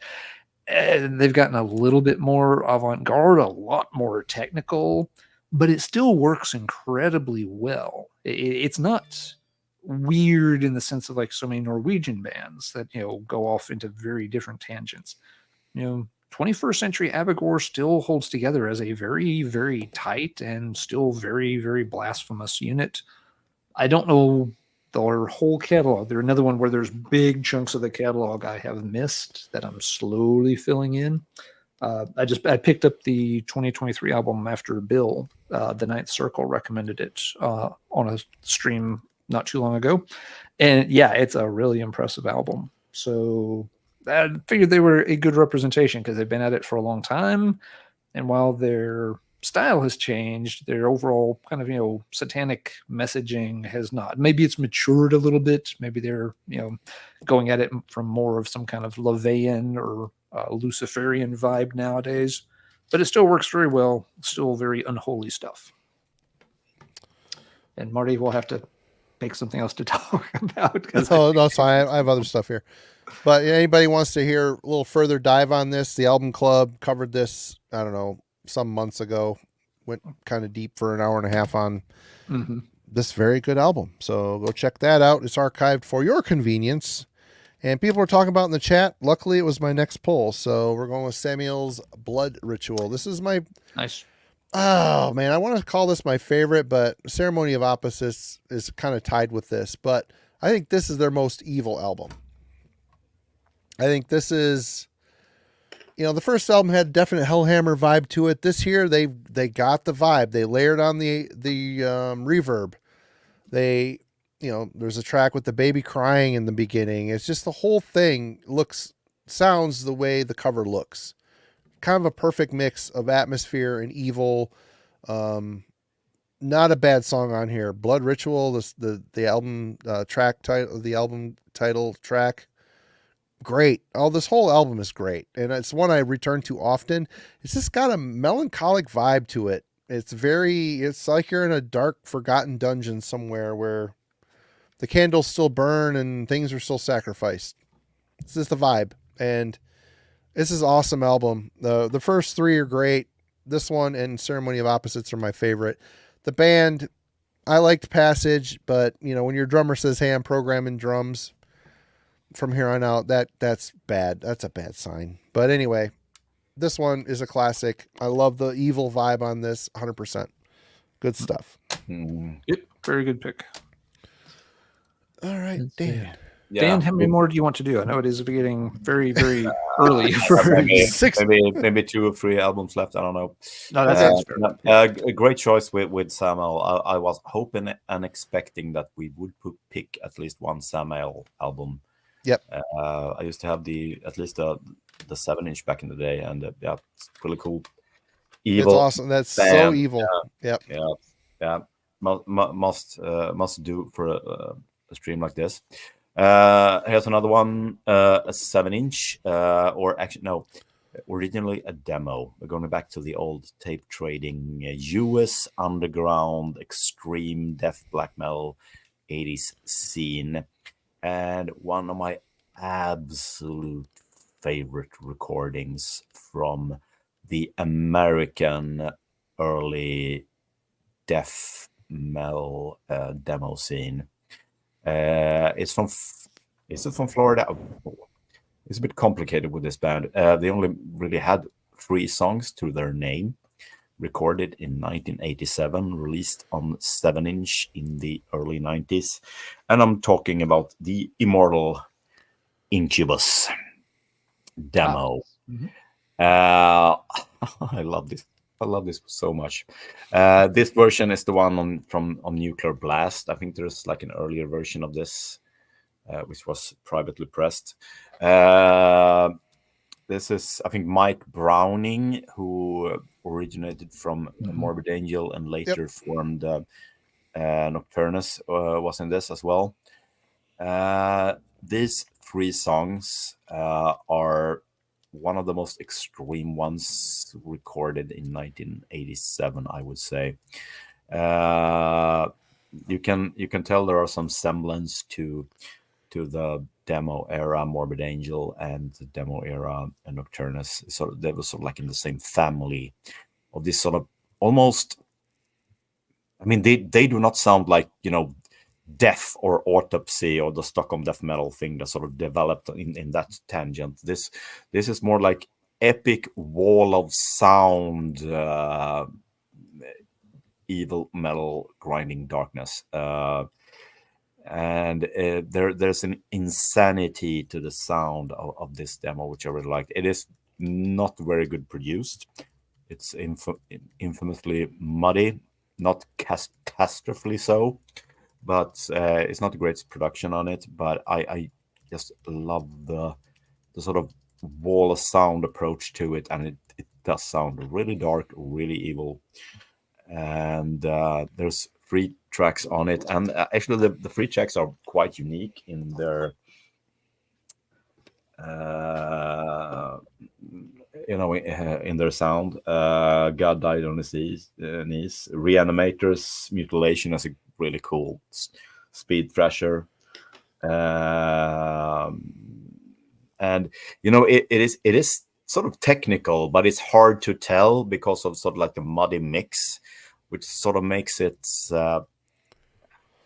it's one of those things which I sort of appreciate with bad mixing from back in the days, because you can tell that somewhere in this chaos there is technicality, and your imagination sort of starts filling in the gaps. And on some occasions you hear the songs re-recorded from other bands, on later albums, and so that's what it's supposed to sound like. Well, the veil has been dropped, the mystery is gone, it wasn't that special. These songs have never been re-recorded. These 3 tracks is the only recording immortalized with this band, and one of my absolute favorite extreme American metal recordings. It's the Incubus demo is such a classic. Well deserved all the hype and the must inclusion for this stream. I don't know if you guys have listened to it much. I don't own it, but I have listened to it. It's good. Yeah, I don't think I have heard that one. But yeah, I just found out recently too. Mike Browning from that. I'd never realized he was involved with. Even before that, he was involved with the Argus from Florida that did the EP. That's kind of semi-rare. But more trad metal. He doesn't play on the one with the thunder and lightning and the guy with the guitar. Yeah, the guy's like ah. Yep. Is he playing on that one? No, he doesn't play. Well, he's not credited as playing on that one, but he was apparently in the band for a while. So I didn't. He was an early iteration of that band, I think. Yeah, okay. Must have been. Yeah, he must have already moved on. Maybe by the time they did it. Yeah, for a brief history lesson, check out Sue's Nocturnus review. Her husband John came on and gave a little bit of a history lesson on Mike Browning, which Mike actually chimed in and thanked for the review too. So that's very cool. Oh, nice. Yep. Yeah, John did a really good job. Covering all the bases on their background. Yep. Cool. All right. Good pick, Alan. What you got? Very good pick. All right, got down to the last couple here. Folks have mentioned this one. I think Logan mentioned this one in the chat much earlier, and we haven't gotten to it yet. So let's go back to Finland, and let's mention Beharit because they deserve to be mentioned for this. This is a 7-inch bootleg of the first demo, 7th Blasphemy. So it's a very plain white label bootleg kind of situation. I found it cheap. It was kind of neat. So I was just like, yeah, sure. Now, for my money, I like the drawing down the moon kind of Beharit a lot more. Oh yeah, than the it's stuff more palatable. Yeah. Folks always rage about this, and you keep seeing reissues, with this early Beharit stuff. And if folks are into it, that's absolutely cool. It's not that it's horrible. It's just it's not quite doesn't quite work for me personally. But it definitely fits the bill that Beharit was going for all the evil all the time at this point. He also, by the way, hey, if you're going to make a bootleg and you're going to limit it to like a certain number of copies and number them, you ought to remember to put the number there. Bro, you got number 1. Nice job. How'd you manage that? I got number nothing. You got number 1. Just take a Sharpie and put a 1 in there. Silver Sharpie. Woohoo! Like sell it for $500 fucking dollars. Yeah, it's just like, so which number is it? But even though it's not my preferred era of Beharit, it's one that a lot of people do love and gets talked all the time, so it deserves to be thrown in here before we have to wrap things up. Early Beharit, definitely a kind of an evil little not maybe haven't quite found their sound yet, but there it is. Let me ask this question. This is completely a sidestep, but what's cooler to get when you get out of 150? What's cooler to get, number 1 or number 150? Does it matter? Number 666. Well, out of 150, that's you could have number 666 out of 150 if you print. Well, if you want. You just have to increase the print run some. Yeah. But it is funny. Folks always geek out over wanting certain numbers. It's just like they're all the same except for the whatever number they sharpied on. It's the same. Usually, when it's a numbered limited edition, you should just be glad that you actually have it.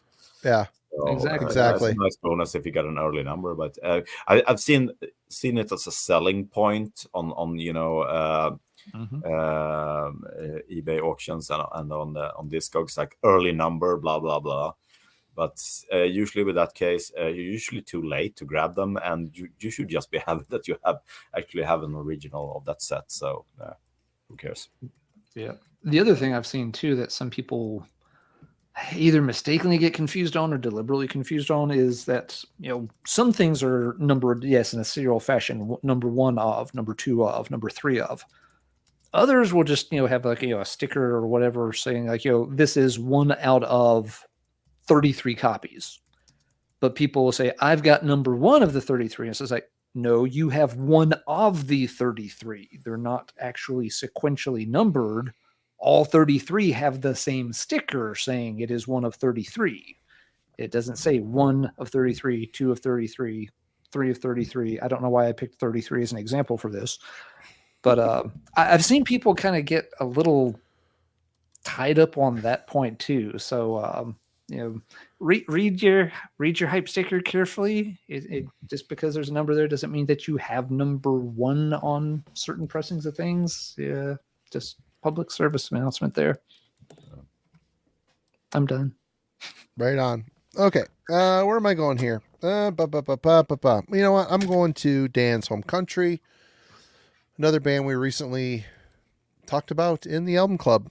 But I always thought this was an evil sounding record, and of the Swedish death metal scene, this was right up there as a fave of mine. And they put out a lot of killer records, but I don't think they've ever been as good as this record. And that would be The Nocturnal Silence by Necrophobic. Oh, okay. Mm-hmm. I love this record. The one we covered on the album club was Dark Side, which, Parland had a hand in writing a good chunk of that. And it sounds like Dark Funeral in a lot of spots to me. But, yep, this is they're still putting out good albums. They're a good band, and they always have been a good band. There hasn't been a lot of side steps here for me, but this for me is a classic. God, the whole album, it's just a well-written, melodic, catchy riffs. It's that nebulous area between death and black metal. They kind of, after this, leaned a little bit more to the black metal side, which, and then they kind of came back to the death metal side going forward. So, but I don't know. This is a classic record. It's evil. It's dark. It's endlessly catchy. The vocals are super sick. Great band photo. Awesome stuff. It's just a great album. Classic album from Sweden. Always been a favorite. Never really talked about much, but for me, it's a favorite in this band's catalog. 100%. Yeah, good pick. I did not think of that one. Yeah, cool band. I'm fairly familiar with those great guys as well. Lots of friends and mutual friends. I used to have the demos. Never got into buying the albums, but still cool. I just lost track of them and didn't keep up with them, but probably one I should circle back to. That's a good one to get. It really is a good evil. Yeah. I had that one back in the day. We played it to death for a while there. Yeah. All right, Dan, what you got? Yeah, I sort of got two obvious ones left, which I want to do, and I'm thinking about which one would be the best farewell album. I'm saving that one.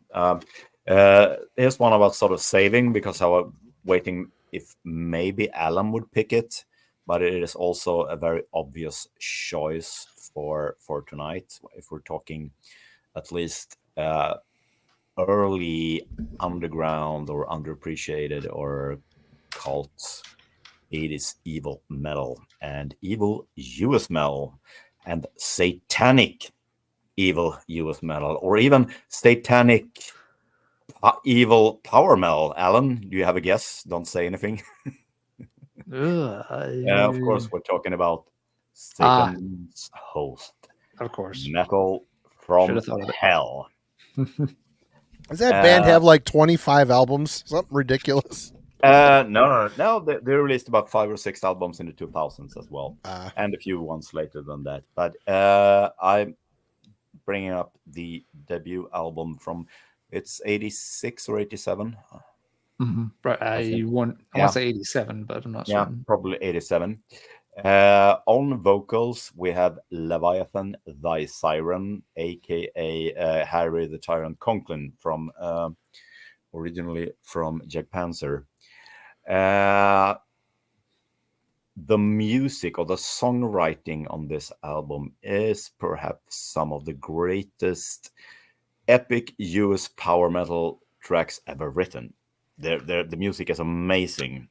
The lyrics are more blatantly satanic and devil worshipping even than Merciful Fate. I think that this is black power metal. Now, why isn't this album hyped all over the world and has become even more holy grail Because the than label it's on.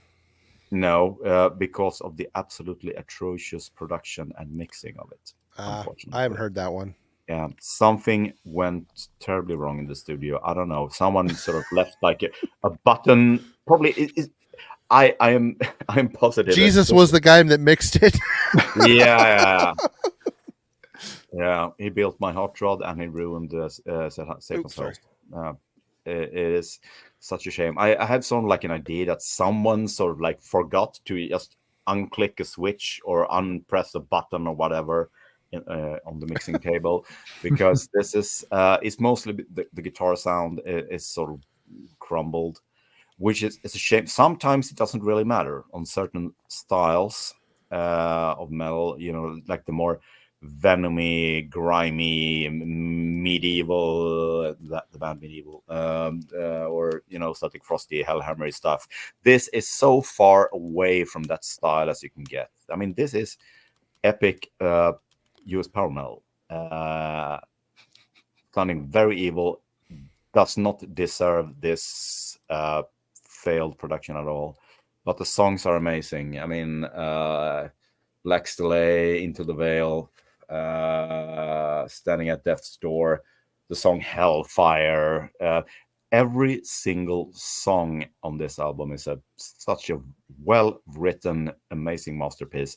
The sound on the album makes it very hard to listen to, unfortunately. Yeah. There are re-recordings of two of the tracks. The title track, Metal from Hell, has been re-recorded with both with their 90s vocalist, but also with Harry Conklin, and the song Hell's Fire has also been re-recorded with Conklin once again on vocals. So do check out those re-recordings first, and then maybe try this one. But you have to be prepared that the mixing is, I mean, I'm almost sort of like maybe overreacting a bit. It is not unlistenable. It is just that the contrast between the quality songwriting and the style and the raw production, it sort of ruins it. I don't want to say that it ruins it 100%, but it could have been like so much more special with a better production. It is not the most disastrous thing you ever heard, but the mixing, never before has the mix been such a problem for an album as this. Yeah. One. You kind of have to listen through the mix almost. Yeah. And it's very evil, and it is so unusual for an 80s, you know, what is basically archetypical US power metal from the mid 80s to be this blatantly satanic and evil. Yeah. And isn't like the main guy called like Patrick Evil? Yeah. Satan Patrick Evil. Satan. What nationality is that surname? Satan. Pretty sure it's Irish. Irish. Yeah. It was such a shame. They were supposed to play at Keep It True here a few months ago, and Mr. Satan Patrick Evil forgot to sort out his passport. So they didn't play, and they were my number one band to see this year, and I was so disappointed. Apparently, you need passports when traveling outside of the USS. You can't just. They should tell people about these things. Flag and say, "I'm a US citizen." No, you need a passport guide. Sorry. Yeah. It's such a shame. That stinks. Yeah. Yeah. Yeah, you're right. I mean, really, power metal in general isn't always, you know, a real fertile ground for black and satanic blasphemic stuff. But yeah, there are some exceptions here and there with bands that, you know, stuck to that style and went into it. Yeah, we didn't talk about Running Wild tonight because I would have thrown things at the screen. But you know, there's also like, you know, with Iron Angel, you know, leaned in that direction some. So it's not unheard of. There's even some newer bands that are, you know, doing sort of pseudo power metal structure with black metal vocals on top of them now. So we've had the blackened thrash revival, and now we're starting maybe to creep in towards a blackened power metal kind of thing, which that could work. Well, that band Triumpher from Greece. Triumpher? Yeah, I think they're kind of a blackened power metal vibe going on there. That's a good record.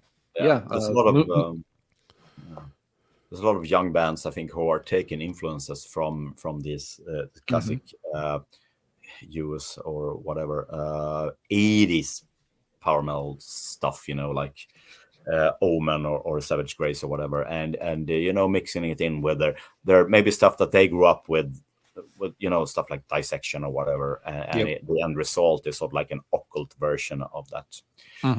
Final tangent on Satan's Host, by the way. I mean, they did reunite with Leviathan, Thy Siren, Harry Conklin in the 2010s, and have recorded a couple of studio albums with him on vocals again. And they are doing it. I don't know, maybe I can't say if they were the first band doing this, but it's the first time I heard black metal with even some blast bits, but with high power metal vocals. That combo, and it works out great. I think all they made 3 studio albums and a compilation in the last couple of 10-15 years, and they are all great. My favorite out of the later albums would be Virgin Sails, the second one. Fucking amazing album. So do check out the later stuff as well, and that stuff is good produced. So yeah. Evil knows no passports. Evil knows no boundaries. I should be able to go wherever I want to. That's one of the good one. best comment tonight. All right, Alan. Yeah, good call on Satan's Host. The one thing that's always bugged me about Satan's Host for some reason is there's a subset of fans of that album who are absolutely convinced that all of those members who made that album were just like, die-hard satanic blasphemy, living like, in a coffin shaped like an upside down cross, drinking the blood of children every night. They think it's the real deal. And it's just like, dude, these guys are in other bands that have nothing to do with this kind of stuff. They're not real, no, it's a gimmick. And they're just like, no, it's not. I mean, they get very, very frustrated if you try to point out to them. It's like, just some guys doing some blast, a little fun Satan-y theme kind of thing here. And just like, no, they eat, sleep, breathe, sweat, cry, piss, Satan. I'm like, I'm just going to back away from you and go talk to someone else now, because you're bothering me and you really don't get it. I think that the Satan Patrick Evil guy was pretty serious about his Satanism. And I mean, we didn't mention they did release about 5 or 6 albums in the 2000s as well, which were great, sort of like in between black death metal sort of stuff, which are actually great, most of them. But yeah, no, there were. I know that guy was pretty serious about it. Not a very gimmicky guy, as far as I know. Yeah, no, fair enough then. But yeah, some of the it never came across as, no, but I know the phenomenon that you're describing, of course. Yeah.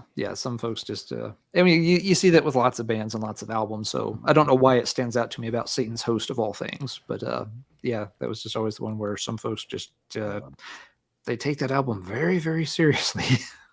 I'm with you, Mike. It's like, how serious are you taking it? I mean, it's like people who take politics too seriously. It's like, come on, man. There's better things to think about and worry about than this shit. Anyway. Indeed. All right. Alan, you're up. Yes, my next to last one. I want to do a twofer here because these have a relation. We've kind of focused a lot on the, again, sort of traditional pentagram check, altar check, dagger check, virgin check. Yay, Satan, we're good to go. Goat Void, Goat Void, Holocaust. Goat Void, I'll be listening to it tomorrow. I'll report back. Can't be helped now.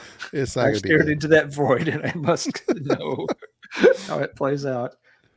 Some bands, though, have taken a much more sort of highbrow approach to their blasphemy, and sometimes that works out pretty well. The 2 I picked for that kind of end of the evil spectrum are Behemoth and Deathspell Omega. One band that was black metal and obviously went more death metal. I picked the same album as you did. Fucker.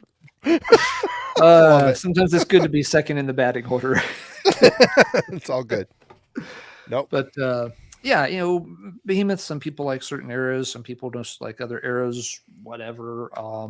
You know, it's not something I pull off the shelf a ton, especially these more brutal technical albums. They're okay. I don't mind them, but I don't get rid of them, but I do not play them often.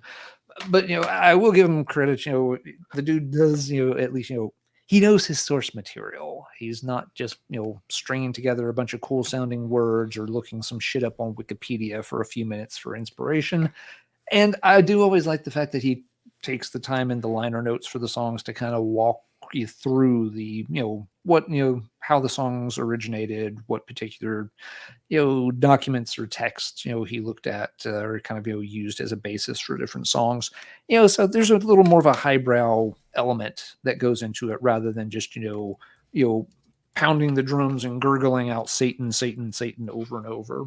Yeah. And of course, you know, Deathspell Omega's, you know, done very well with their whole sort of, inversion of, you know, a lot of, you know, canonical, you know, rituals and stuff like that, you know, to make their, you know, pretty what for a while, you know, of course, you know, these guys were a very high profile brand of black metal, or what did they call it, orthodox black metal or unorthodox or blackened orthodox or something orthodox, something metal. So yeah, just, you know, another band showing that you can approach these topics, you know, from a more serious point of view, but still have it come across, you know, as, you know, very blasphemous. You know, Abigor could definitely go in this category with a band like Deathspell these days too. So a different way to maybe, you know, it's, you know, Satan for the you know, the more mature individual who doesn't want to, you know, go out and burn churches, but wants to, you know, wear their red sweater and drink red wine by their very, very, very hot fireplace. And the thing that makes that Deathspell, I mean, they changed their style. They started off as kind of a, you know, tremolo note-based traditional kind of black metal band. And with that, you know, those albums there, they started to get way more cerebral. They're the riffs, you know, playing the chord while they're bending the strings a little bit. It gives it that off-centered kind of weird, very unique kind of thing. Of course, you know, I've also picked these two, which I'm going to show them right now in this discussion. Blue Dust Nord, the work that transforms God, and Beast of Rebellion. It's just like this nightmare-scape of evil. It's like these organic alien airplanes dropping corpses as bombs on a decimated landscape type of shit. Great. It's just ugly. Just that bending the chord while you're playing it, bending those strings, it throws your equilibrium off, and it's so fucking cool. It's so fucking. Deathspell did it. Blue Dust Nord did it on these two albums very well. They've went wackadoodle at some point, but anyway, yeah, good pick, great pick. Yep. Sorry, right, I jumped into your shit there. No, you're good. What have you got for your next to last pick? I had to pick this one. I wasn't gonna because it's an obvious pick, and you know, there's the debate. Who's a better vocalist? Is it Dead? Was it Attila? Well, I'm Team Attila. And this album, De Mysterious Dom Satanas, this is, once I started hearing, you know, reading crap about the Norwegian scene, I bought this album, and I bought the Emperor and Enslaved Hordanis Land split on the same day. I got them from Century Media. One of the few Century Media orders I ever placed that actually got to me. It's a miracle. This is a miracle. I'm holding this CD, but this fucking thing. I'm a Skinny Puppy fan. I got a poster right here behind me, and Attila has a very unique singing style that reminds me of Ogre from Skinny Puppy. In fact, Attila had an industrial band called Plasma Pool, which is a little dancier than Skinny Puppy, but in the same kind of realm. But putting that vocal style on top of this music, this crushes Death Crush. I know there's people who love Death Crush. Death Crush to me has always been a sloppy mess. And I like some of the songs on it, but it sounds like a demo to me. This here, the songs are simplistic, but they have the Norwegian sound. They're super catchy. And then you put Attila's atypical vocal style over the top of it. He sounds like a deranged Muppet. It just makes it sound more evil. If you don't like it, I get it. I understand. It's kind of like the King Diamond thing. Either you love it or you hate it. But I always thought his vocals were great. And putting his perspective and vocal performance over this very God, I almost called it accessible, because it is. The music is very stripped down and easy to listen to. And I just love, how they play all 6 strings. That Norwegian sound, the Swedish sound is more tremolo, melodic type of riffing for black metal. The Norwegians use all 6 strings, and they just have way more organic melody lines to my ears. And I like both styles. It's funny, the northern countries, Finland, Sweden, Norway, they all sound different from each other. And it's funny because they're all connected at the tip. It's crazy. But anyway, I think this is a very evil, excellent record. Granted, it came out a little late because of obvious problems and things and whatnot. But when it came out, there's a reason why Mayhem's still on the road right now. It's because of this record. It just is. You can say, oh, but Death Crush. Death Crush is whatever. Slop and foam compared to this. It really is. And this is, Hellhammer really shined as a drummer on this. He holds down the fort and embellishes when he needs to, and he's got an exacting presence. And it just gives Euronymous' riffs a lot of room to breathe. You got Varg's bass lines on here, which are simplistic but work really well. And of course, Attila's vocals. I don't know. I love this record. I put it on and I enjoy it every time I put it on. No matter how many times I've heard it, it's one of those things. I've liked other albums by them after this quite a bit, but it's never been this good again. So I don't know. De Mysterious Dom Satanas. What do you guys think? Hey, it's a classic of the genre. It's classic. Dan's quiet. Yeah, no, it's a really cool album. I do prefer Attila with Tormentor. It's very cool. He's got an awesome vocals. Been a fan of that band since like 1990, whenever I ordered the tapes from the band back then. So Mayhem, also another band I bought tapes from back in the day.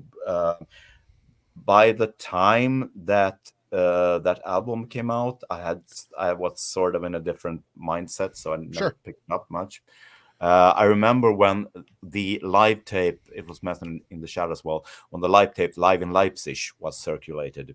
It was basically the only, there is a studio recording of course 2 tracks on that on a compilation, but the only, what I would think the proper recording of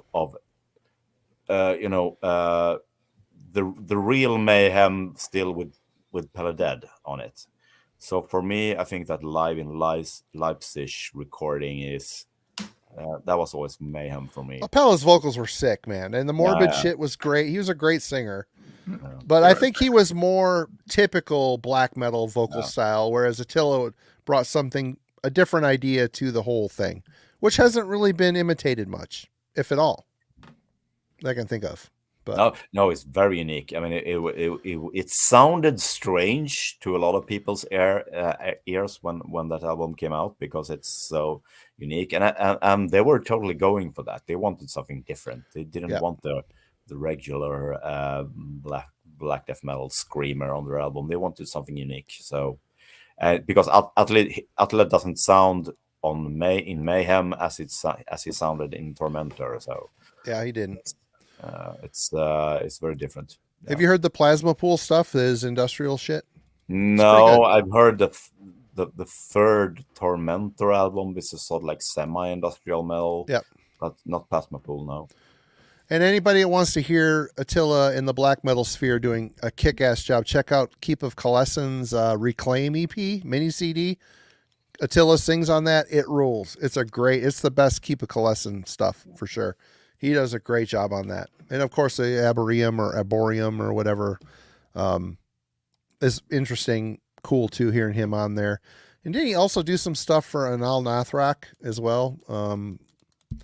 He sang on one of their albums. Anyway, great singer. I'm a fan. They're still out there touring and putting out records, and some of it's good. It's just I don't know. Anyway, Dan, you're back. Yeah, this will probably be my last album for tonight because I'm bloody falling asleep here. I'm so sorry. I'm so sorry. You're a trooper, man. A trooper. This is one of those albums I was thinking about, having like the first or second or third album. We're gonna go way back, make a roundup here, back to the 80s.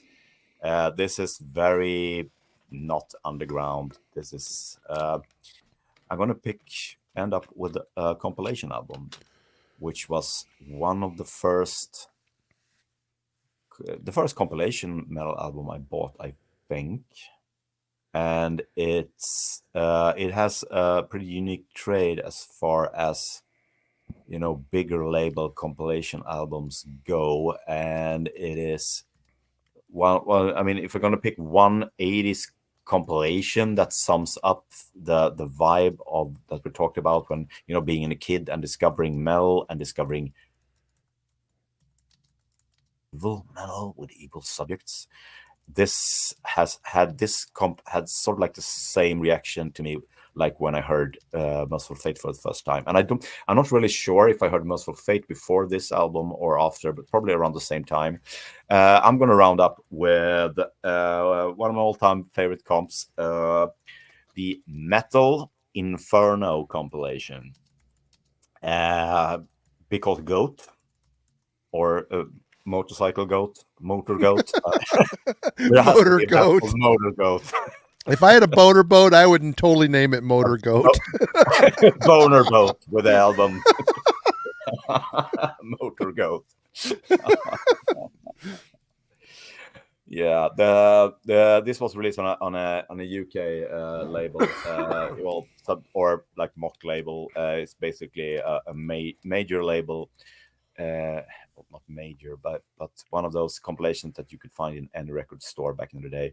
What makes this special is that, as far as I know, this is one of, if not the only one, then one of very few compilations from back in the day where the intentional theme was to collect black metal bands. This was released in 85. The songs range from like 1981 to 84, the material. But the label, you can tell that the label wanted to do a black metal compilation. They wanted to collect all the evil sounding, occult vibing bands on one comp. So I don't know if you can see it, but it is. We have Venom, Witchfinder General, Crucifixion, Clovenhoof, Demon, and a little band called Widow, which wasn't a band at all. It was a studio project with the vocalist from Black Widow, and what I later came to know, actually the band members were taken from the prog band, a UK prog band, Pendragon, I think, doing a new recording of the classic Come to the Sabbath, Satan's there. So there is a totally unique re-recording of that classic here. The rest of the material is of course taken from various albums, but it's a really amazingly cool set of songs. And I got this when I was like, I don't know, 13 or something like that. Wasn't even familiar with the expression new wave British heavy metal. First time I heard Witchfinder General, I probably heard a few tracks by Venom, but it opens with black metal with Venom. So it was the first album which actually featured Venom, which I bought. The track, Crucifixion track, Green Eyes, is an absolutely amazing piece of music. I know Alan is a big Crucifixion fan, because his little logo there.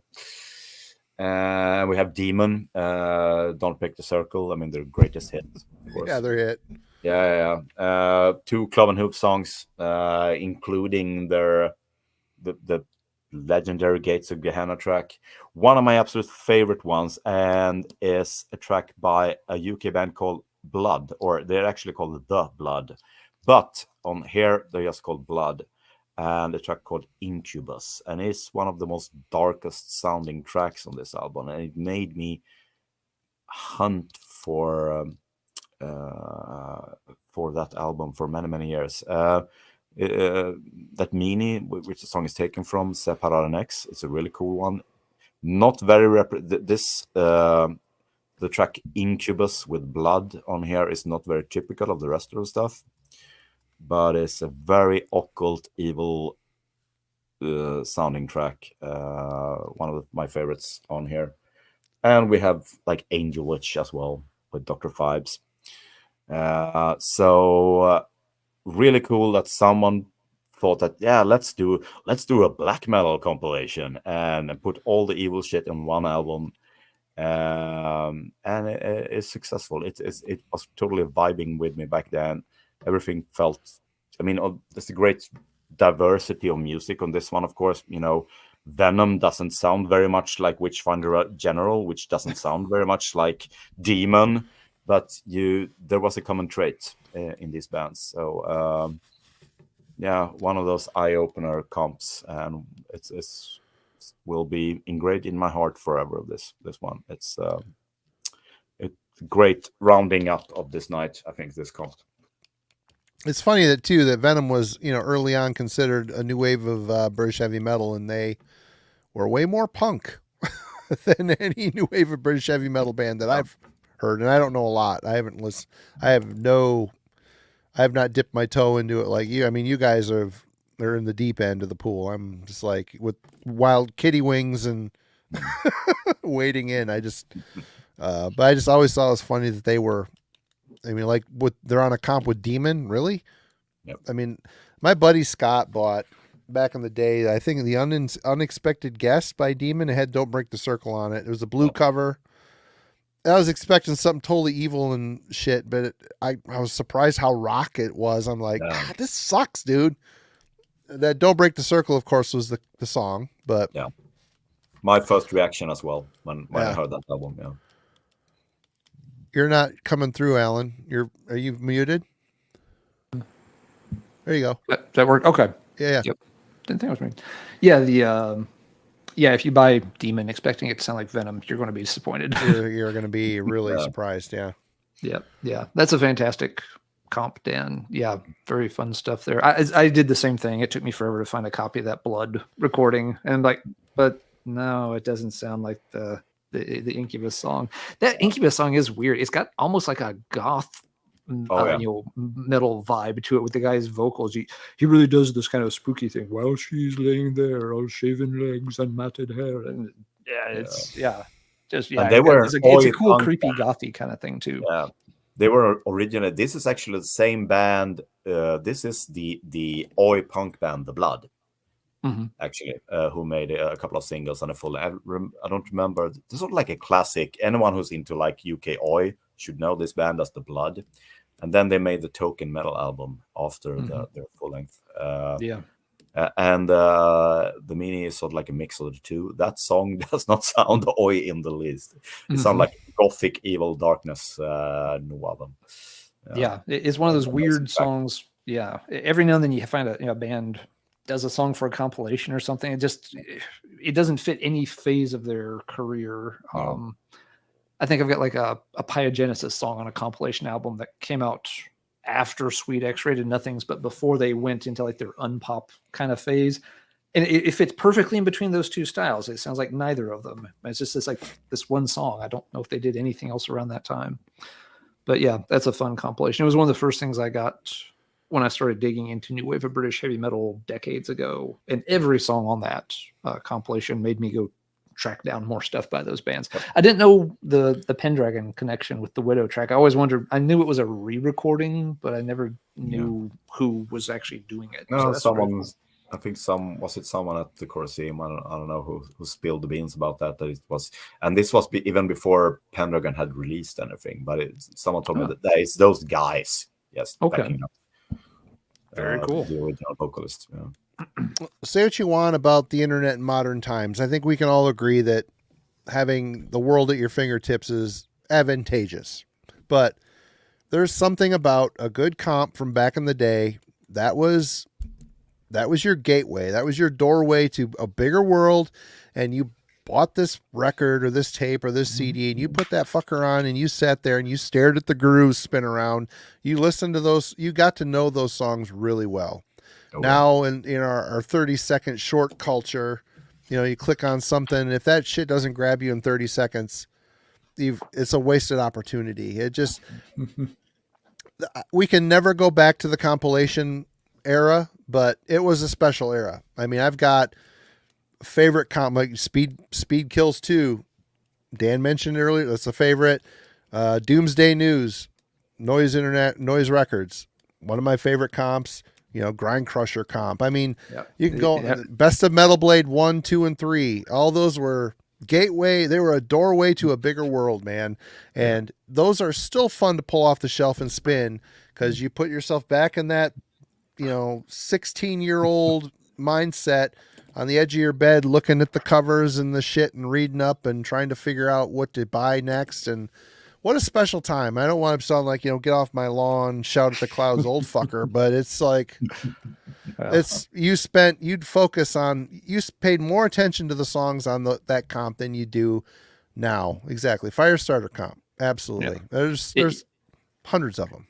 Yes. You will have to let Dan recharge his batteries, but if you make the offer, he will come back and he will talk compilations. I talk compilations. This is the safest bet I can make.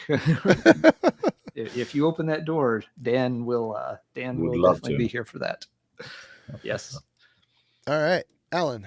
All right, my last one. Piggybacking off of Marty's last pick, I had to go check on the cat, so I missed the Mayhem discussion. But I was saving this for last. Check on the pussy.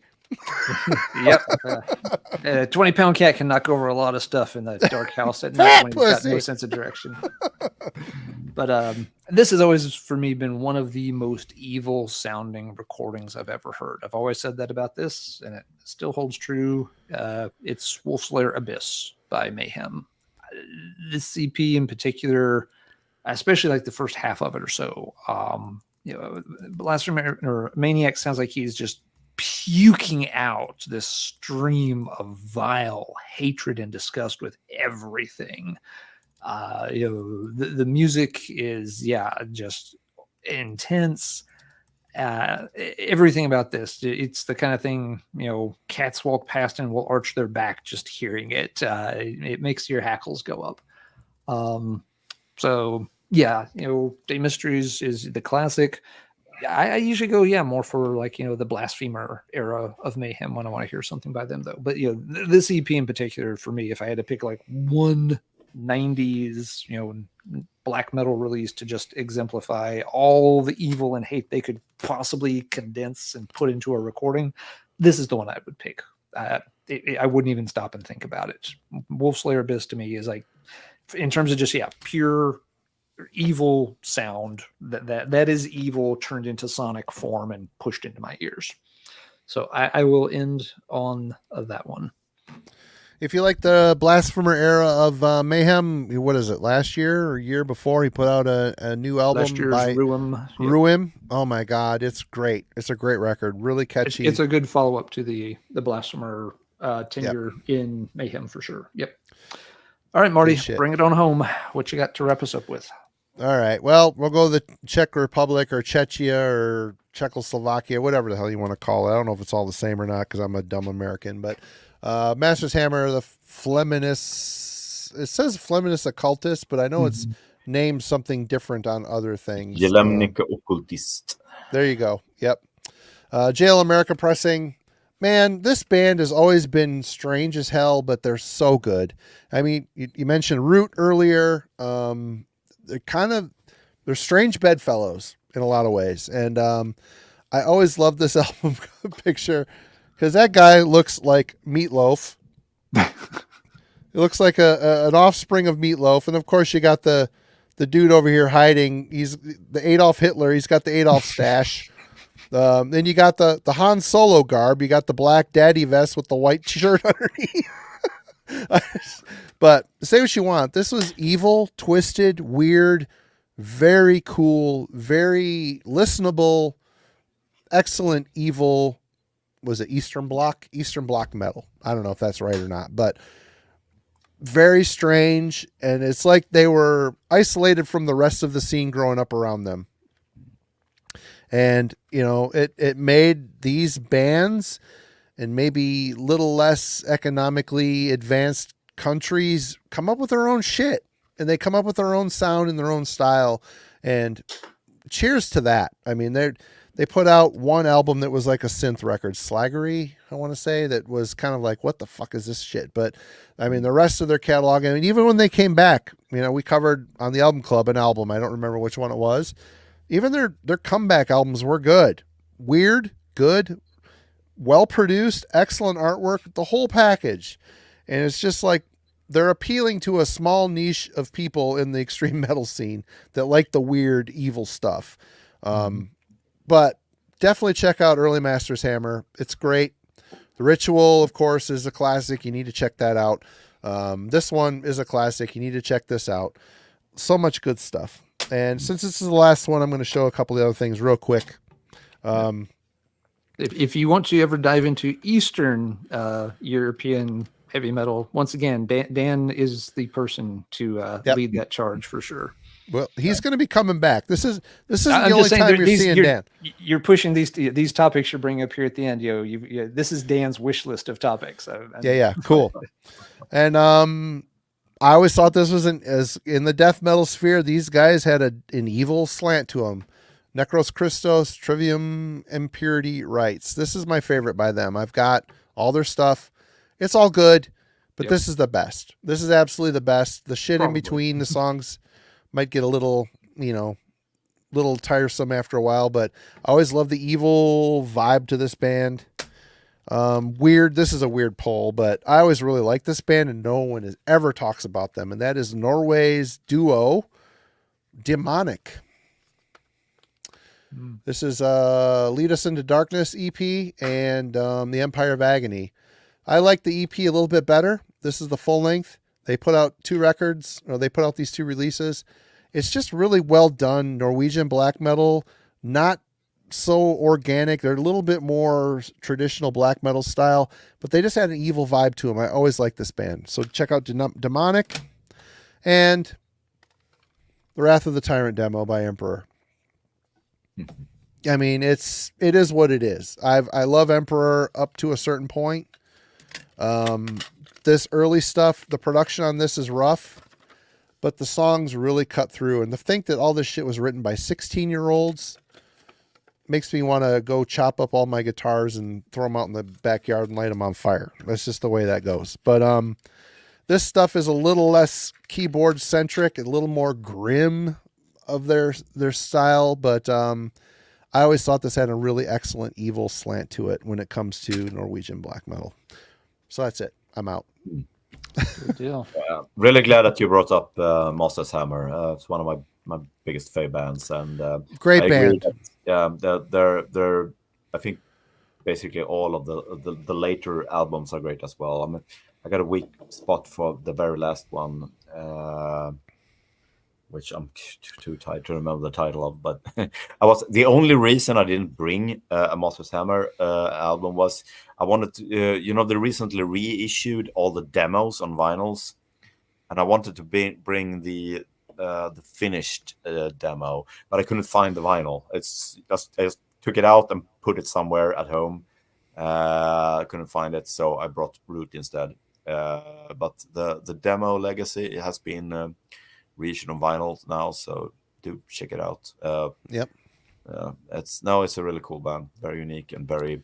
I don't think it is certainly not something difficult at all. Anyone into either epic, you don't even need to be a black metal fan, because if you're into epic metal, check out the two first Masters Hammer. If you're into black metal, check out the two first Masters Hammer.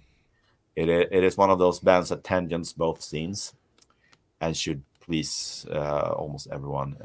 But it's they have such a small fan base, it seems like, doesn't it? Or no, is that not just from Europe? Not in Europe, they might be bigger, but from outsider, looking in, it's like very few people talk about them, you know? Yeah. Yep. Yeah. Well, Dan, thanks so much for staying up super early. You're a damn soldier, my Between friend. You've 7 o'clock in the morning. had a very metal day. You had a Corathon party earlier in the day, and now you've got a heavy metallurgy session. I'm so sorry. But no, tons of cool stuff that only Dan has and would remember to bring to the table for evil metal discussion. Yep. Well, you're definitely we're going to get you back, Dan. So, and hopefully Unless you start your own channel and take all the good stuff with you over there. Absolutely. And if you do start your own channel, we're here for you to send some people over your way for sure. So, and any questions you might have, we're here to facilitate some stuff. We'll help you get up and running if you ever decide to go in that direction. We understand, yes, you're a very busy guy with a lot of projects, and the video stuff does take time, for sure. But yep, you'd be great at it if you choose to go that way. If not, we'll just keep bringing you back here, and you can do it with us. Cheers, Andre. Good to see you, I don't man. have to do the hard work, so yeah, right. You just have to take all the records to your secret bunker location there. Good. Well, thank you too for everybody for hanging out in the chat with us tonight. There's been tons of good stuff mentioned in the comments. I've been replying as fast as I could to things while keeping up with the conversation on camera too. But yeah, really appreciate everybody tuning in, and hopefully you heard about a couple of things you didn't already know about. That'll give you something fun to go investigate this weekend. I know I found a couple of things that I'll be investigating myself. Absolutely. And for show notes next week, Monday, there'll be a review. I think I'm probably covering the new Godin album. Wednesday night album club is, oh shit. Ben picked something, didn't he? Fuck. I don't remember. I don't remember what it is. It's something. Oh, Vedwin and Zende, Written in Waters. And Friday, what do we have Friday? We don't have a guest lined up for Friday yet. So we've got a couple of shows lined up after that. But next Friday is open, but we will find someone and be here, as always, ready to entertain, inform, educate, and update you on what Goat Void Holocaust sounds like. Yes. We're going to increase our subscribers on Facebook after that little shout out. But cheers, everyone. You're all great. Thank you for the super chats tonight, and everybody for hanging out and being so awesome in the chat. Dan, you rule. Hang out for one more second. And cheers, everyone. We'll see you next week. Have a great weekend. Happy Father's Day, you old bastards that are doing all the work. Cheers. Go listen to